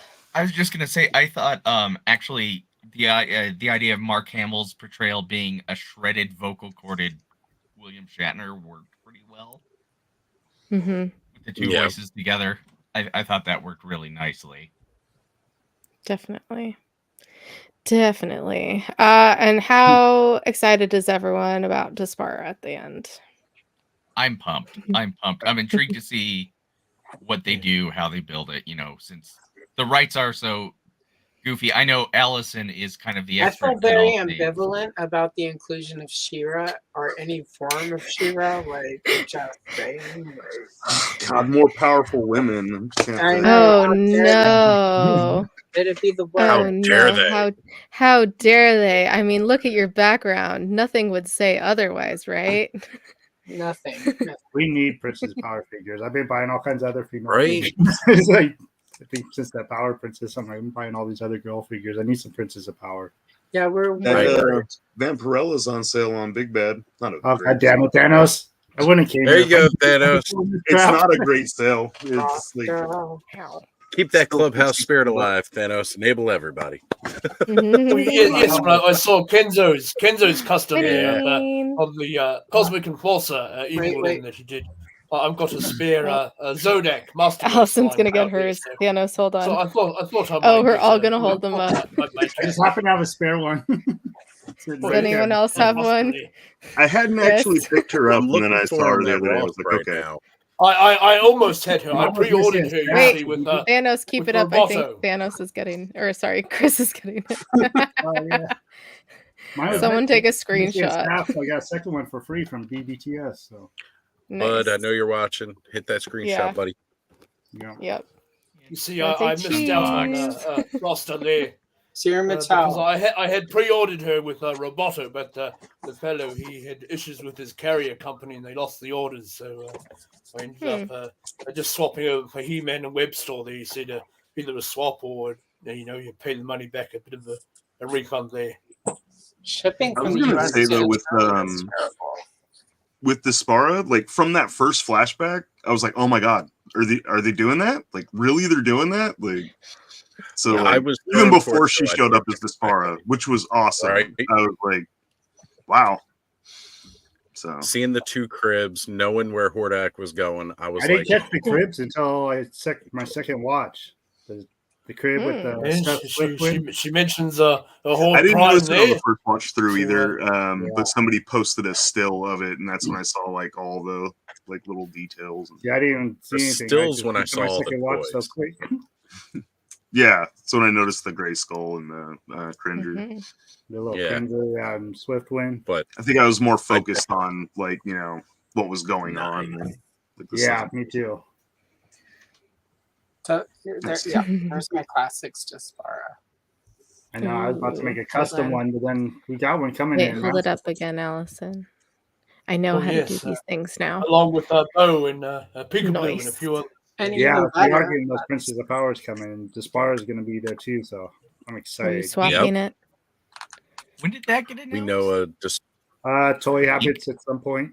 Oh, okay. she was Notice it. That's cool. actually I think it was no, I think she it was is back. Allison right here that had mentioned about all of the somebody It was within the community. actually myself and it was I what I thought. discovered that this suddenly Palpatine returned and I was like, wait, Kayla, look on the bottom of your motherboard box. Yes. And she got the Yeah. picture, so it was Oh, yeah. Kayla and I. You both. I only had it in my possession for like 3 weeks before I realized that. He was literally driving and But I'm like, you know- Kayla, where are you? And she's I'm not like, used to it. I was like, we need you to look at the box. I don't remember if mine did. Yeah. Or It was if that Yeah, little list all the of motherboard. all of them did. I Yeah. thought maybe Yeah. just you well, it got was from, all like King copyright names basically. it's- It wasn't yeah. anything like definitive. It was just these names are copyright, But right? that's a really quick way Yes. to renew a copyright. Trademark Mhm. holdings. So yes, yeah. It's quicker than like sending in all Renewing the them. paperwork. And all of those characters Exactly. have not recently had trademark renewals. And the Mhm. only reason you would want to renew a trademark that quickly is if you have media coming out that they're in and you want to do figures from them. Otherwise, you take Give your me time a and do the Despara. trademark stuff. So, Maybe it'll drop around the time the comic comes out. Little hype build. Mm. Let's hope what so. was Glimmer? Glimmer, I think, was the other one. On the old it trademark was there. like Scorpio was on there. I thought you were going to say something else. I was not going to say Sport. I have a Squirtor. Everyone has. Oh, wait, you mean a figure? Yeah, that's true. Okay. I don't know, anything else anyone like wants to talk about the season in general, something that was surprising to them, something they're excited to see, anything like that? Well, while we're I here? suppose reuniting and reforming of Preternia was a surprise, I must say. I wasn't expecting that, but I it's kind of good now we've expected got a it to place to come go when back. we die. I kind of wondered what happened to the souls when Preternia went away. So I guess they kind of just wandered the Come part of waste. the cosmic energies. They're in limbo. Yeah. They wander until they fade. Like that's how they described it. You know, if the souls have nowhere to rest, they wander until they fade. You know, which kind of makes sense if you think of like universe ever expanding and eventually like just gonna end out there in nothingness, right? So Yes, it's that really cool was to me get for a that. time, as I mentioned earlier, traveling on the higher plane of existence until I worked my way to going. You decided to do a bit of training, Mr. Miyagi, wipe on, wipe off, and work things up, and then you come before the great forge of the universe, and of course I took corporeal form again. See, my theory before was Randor was gonna sacrifice himself, like trade his soul for Fistone and Clamchamp to come back. So I was kind of disappointed they didn't actually come back to life, but it's still cool they Okay, got that's what their happens. redemption. Thanks, Michael. It looks like I suppose we depiction almost is- got, since Kayla loves her Lord of the Rings there, we kind of got that ghost in the mountain with them kind Oh of yeah, lots fighting of nods the, to Lord of the Rings. I loved it too. I was like, yeah. So Okay, so And you're then gonna watch that from that episode, mailer I was like, box oh, she's template? gonna love this. Evelyn Morgan Powers, Evelyn, Flog from New Adventures, Modulok, who is a Horde member that we did not see in this one, Queen Marlena, Madame Raz, Dylamug, another member of the Horde. Madame Raz is Filmation Shira, Nick was asking about. Flutterina, another member of the Shira crew, Entrapta, Horde, Despara, Bo, Eldor. So they've renewed your trademark, sir. We better be careful whenever you're on the internet. Mattel might come out. Yes, sir. Axel Scorpia, also teased it. yeah. Scorpia, another member of the Horde, and then it was Heroic Master of Weapons. Nobody cares, Man at Arms. We've gotten something. Man at Arms is becoming the Batman of Motu. He is. I'd like to see a bit of a I actually thought that was like the last mosquito figure they did. It's like, do we need another Man at Arms? Yeah. Yes, we need a man of war now. Yeah, now. That's true. Now we need a man of war. Like I As need soon as I that. saw that from the Bill teasers, I was like, okay, I need that figure for sure. I actually still need to grab that last deluxe Man at Arms that came out with the giant freaking cannon. With, That one was sweet. That's my favorite one so far. The old I resisted. I had it in my hands and I resisted one weekend and I've regretted it ever since because I haven't had it since. Yeah, I played mix and match with them now. When I first saw that Man of War armor, I thought it was Extendar at first glance.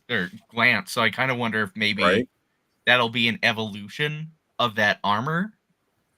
I'm thinking the evolution of the armor might come from Andra's the battle armor she made. Yeah. You know, I'm thinking that's where we might get like some Extendar. But again, Extendar was made by Hordak. Yeah, right. Me and Dragstore, they were buddies. Yeah, they were good friends, and then and then many thought it might have been a remade Roboto in some. Yeah, maybe they could use parts of Roboto to remake. Yeah, that would be cool. Nice. We're still waiting on Master Race Snout Spout there. When he's going to show his nose and what have you. I know. I was hoping him or Buzz-Off would have better lines for That's What They Said, but sadly they weren't. Especially because the voice actor for Buzz-Off was Dietrich Bader, who also played the King. And by the way, he's hot. He's super hot. The problem is, I think of him in terms of Drew Carey show, where he's just kind of the idiot. I was thinking the same thing. Or from Office Space. That's where I think of Office Space. Yeah. He's a real Carl. Hey man, channel number 9. Bob. Yeah, but you have to. There was a show on Fox he was on where he was like this. Yep.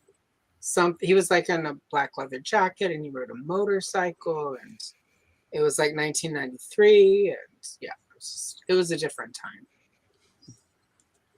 Good all the old way back days. in 1993. I think it was What a 93. day. I think it was That's when I was 93. born. I was gonna say Kayla. That would make something like the It's weird when you ecstasy. say that because it doesn't feel like it was that long ago to me. Like, I know, right?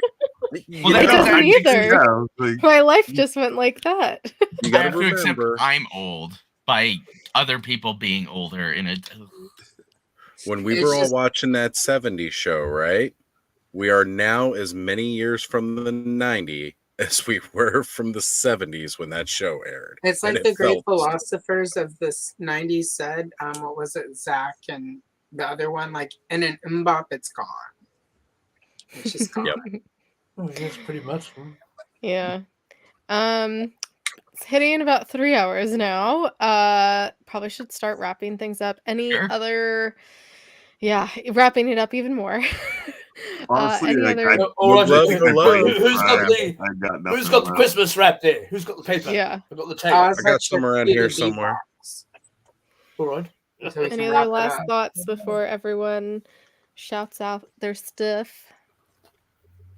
I do have one last thought. I really appreciate you guys doing this series. It's been awesome. Yeah. And then seeing you with Ted and Nate on here, like great stuff. Incredible. They're gonna make some rounds Thank you. too. Really, really awesome. That was a It's fun. been so much That was fun. a fun stream with the two of them because it, often they go on things like this on the internet, and it's a lot more formal and restrained. And it was nice to get for the two of them to get to sort of just geek the F out. Like that was, Yeah. I really appreciate. I was, sitting here doing my thing and just listening to it and thinking it's really fun to listen to them geek out on it. So I'm really Yeah. glad that they were able to make that happen, and you and Johnny and Brick helped make a room for them to just have room. Yeah. It was a lot of fun. If I say that, I'll break into song and you'll get copyright. Anyway, like at the end of Dirty Dancing, they had you heard it all before. So yeah. Yeah, it's funny. It just kind of worked out very well. Yeah, it all kind of fell into place, and they've been friends for a long time. So yeah, it was a lot of fun to. I think it worked out perfectly because, like, I'm sure if we found someone else that worked on the show, or if we found, if we had Pixel Daddy or Zaddy Larson or someone like that, like they would still know Ted, but like it was cool that Nate's known him for even longer than those guys, and like their chemistry, and then getting the art side in, I think was really important. Like when I reached out, Motu is yeah, the art is before Mhm. Filmation. Yep. It was that box art, like Castle Mhm. Grayskull's art, like Yes. Wind Yeah. Raider, like Battle Ram, the 8-back, like the art is Yeah. the whole reason any of us got into Motu before Filmation. So Yeah. It's it just worked out really well. Because I mean I've always loved art. My family's super artistic, and my makeup is my art, and I think that's a perspective. Oh, thank you. I think that's kind of something that I haven't seen other streamers talk about. Like I know he's been on other people's streams, but and also he was really excited about Revolution. So I was like, "Do you want a space to talk about it?" And he's like, "Yeah." So I was excited to see him geek out about the show too. It was super fun. Yeah, they were both very awesome, and yeah, we had a bunch of questions, but also like we knew we were probably gonna go off on tangents, but we pretty much asked all the questions we wanted to, which was amazing. I didn't think we would really get to all of them. There was a couple left, but the important questions we asked for sure. Yeah. So yeah, but thank you for that. It's been a lot of fun, and it started as like just another rewatch thing that we had planned on doing for a long time. And they're like, and when we decided to do it right before Revolution, so we could talk about Revolution, and just all kind of worked out. And, appreciate having people like y'all willing to come on and talk about it. It's been really fun. And like, especially for me, because this is all new. And so learning about all of this I has been also so want to much say fun. it's been extra good for me to like have the positivity that has been brought to all of this, because it Yes. wasn't quite this positive last go round. And I know there are places out there where it's still that sort of a shit show right now. Mhm. Whatever. We love that for them. Do But we? I do. I love that for them. That's how we say bless your heart now. At least that's how I say bless your heart now, because the secret got out about bless your heart. Whatever Southerner let it go, that bless your heart. Anyway, so we love that for them. But it sucked last time a little bit. It was like when Last Jedi came out. It really sucked to be a Star Wars fan for a while there. Mhm. And thanks It to was a Britt, terrible thanks to place. sort of a lot of you that are on screen right now, it was like through a cool community of people, I was able to like rediscover my joy for Star Wars. And like this has really helped me not feel quite so hesitant about, which is a good time since I'm also making Motu content right now. So like, thank you for giving me back my art, or I'm being cynical and sarcastic, but I appreciate like the positivity and the room you and Johnny and Brick helped make so that we could just enjoy the geeky. We've Yes. had our critiques of stuff that didn't quite work for us, but it wasn't like We weren't coming up with like, misogynistic, homophobic, racist reasons. Like legit I can't believe critical that reasons. blue person is going to be president, or what, like. Anyway, Not my attorney. Yeah. Right. And it's so funny. How dare Sheila have a feeling that doesn't build up a man? Anyway. Yeah, and it's Why interesting. Go ahead. Oh, go ahead. I was just gonna say, why is this warrior woman so buff? Yeah, really. Anyway, yeah, that's not. It's so funny because like when we started the channel, that was something we really wanted to focus on, was like talking about things in a positive light, which I mean that's just us and most people we know in general. Like you can totally have your critique of things, but never like I don't think I've said for anything that I've like hated it. Like I think people that have those opinions, like it's very cliche to say, but like hate is a very strong term, especially for a cartoon about toys. Like Yeah. you hate it, like I've Jesus, always- maybe you should reevaluate your life. I don't know, crazy idea. But yeah, so it's been really fun. I feel like I can't take that much credit for it. This is just, so we're doing for fun, and just happened to work out this way, and happened to work out with Ted and Nate. Like wasn't planning on that. It just kind of happened, and we're very grateful for that. And clearly they're both very passionate about Motu, and I think it's great, that these people that are creating these works and creating this art like are so passionate behind them, because and I think that's the direction that media is going anyways, that they want people that are already passionate about these fandoms to be involved, and I think for a while it has been lacking of those people, so it's so great to see that. Yeah, anyways, so yeah, let's geek the F out of here. I am so tired. My head really hurts. So yeah, we'll go around.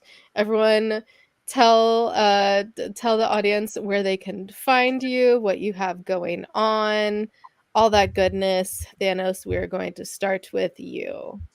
Hi, I am the _Thanos Copter on Instagram and YouTube. Every day I post stuff on Instagram.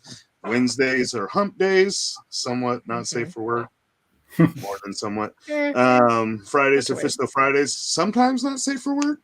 And then Sunday mornings I usually drop a Instagram retrospective on my toy photography journey, which is about a year and a quarter at this point.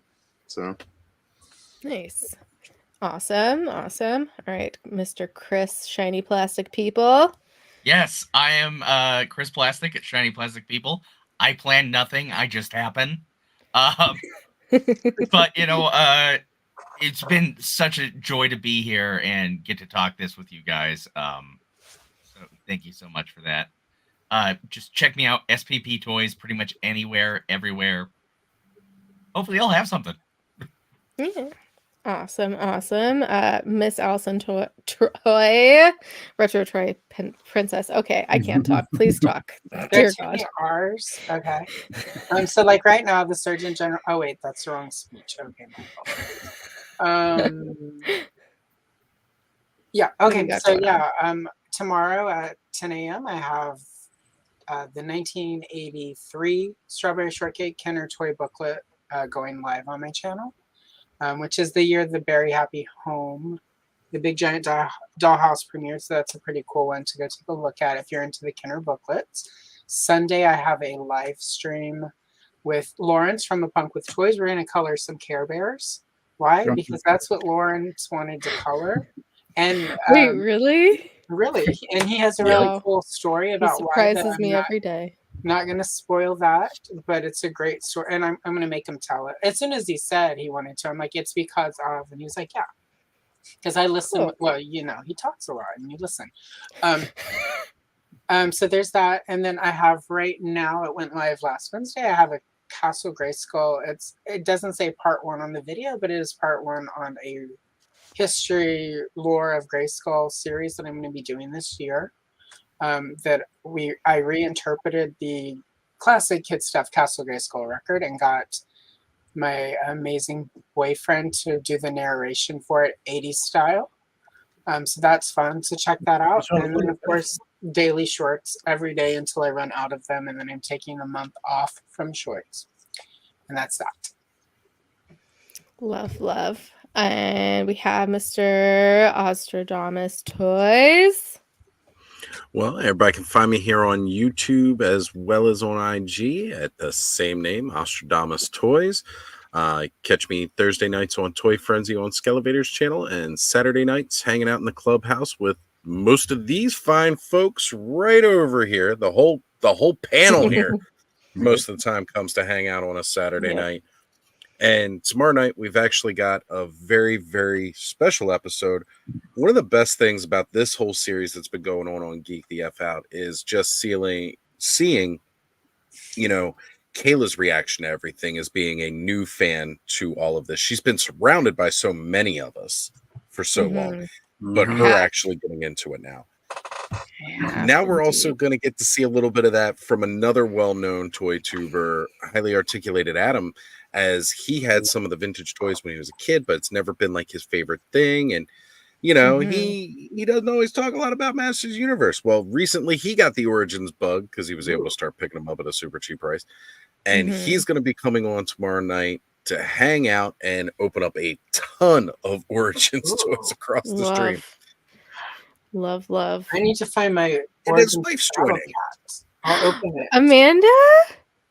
Yes. Aww, that's awesome. Yep. Love She that. asked to join the stream tomorrow night as well. So not only is it just going to be Adam getting back into these kind of toys after not really having a lot of them since he was a kid, but now we'll have the missus joining us as well. And that is going to be outstanding. I love it. They're doing it together as a family.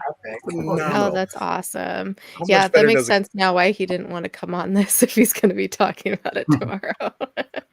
Right? So that's going to be very, very exciting. I can't wait for it. So I'll see you guys at the clubhouse tomorrow night.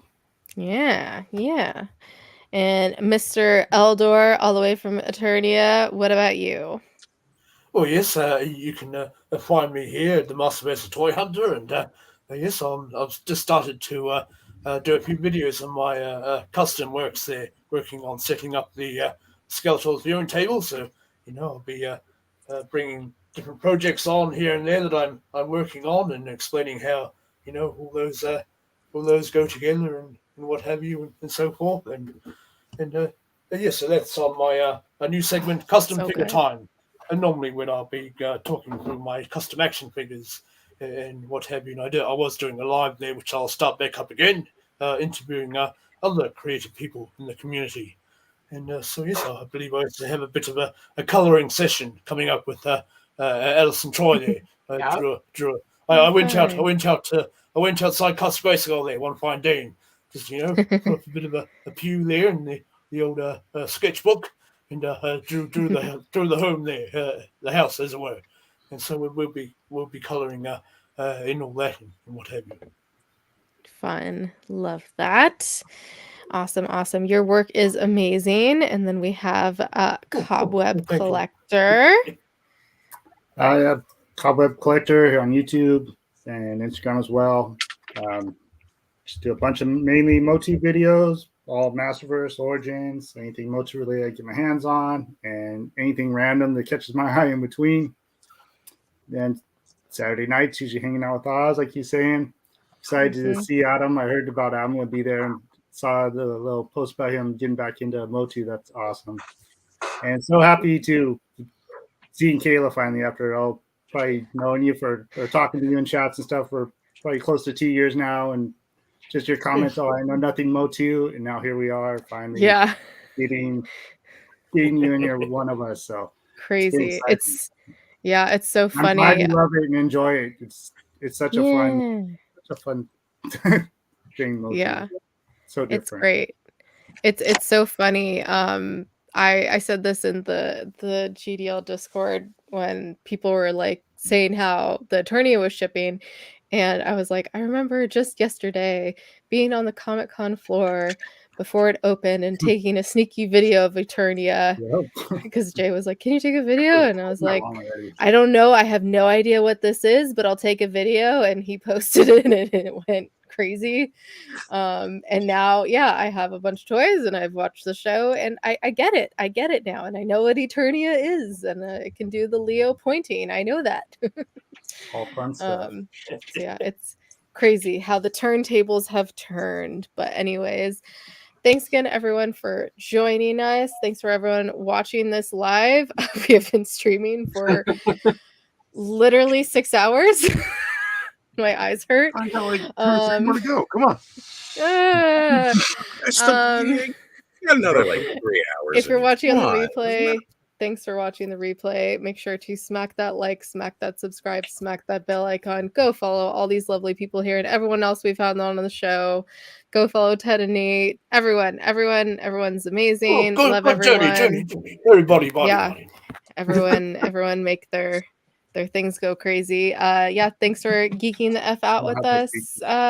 Cheerio. Bye.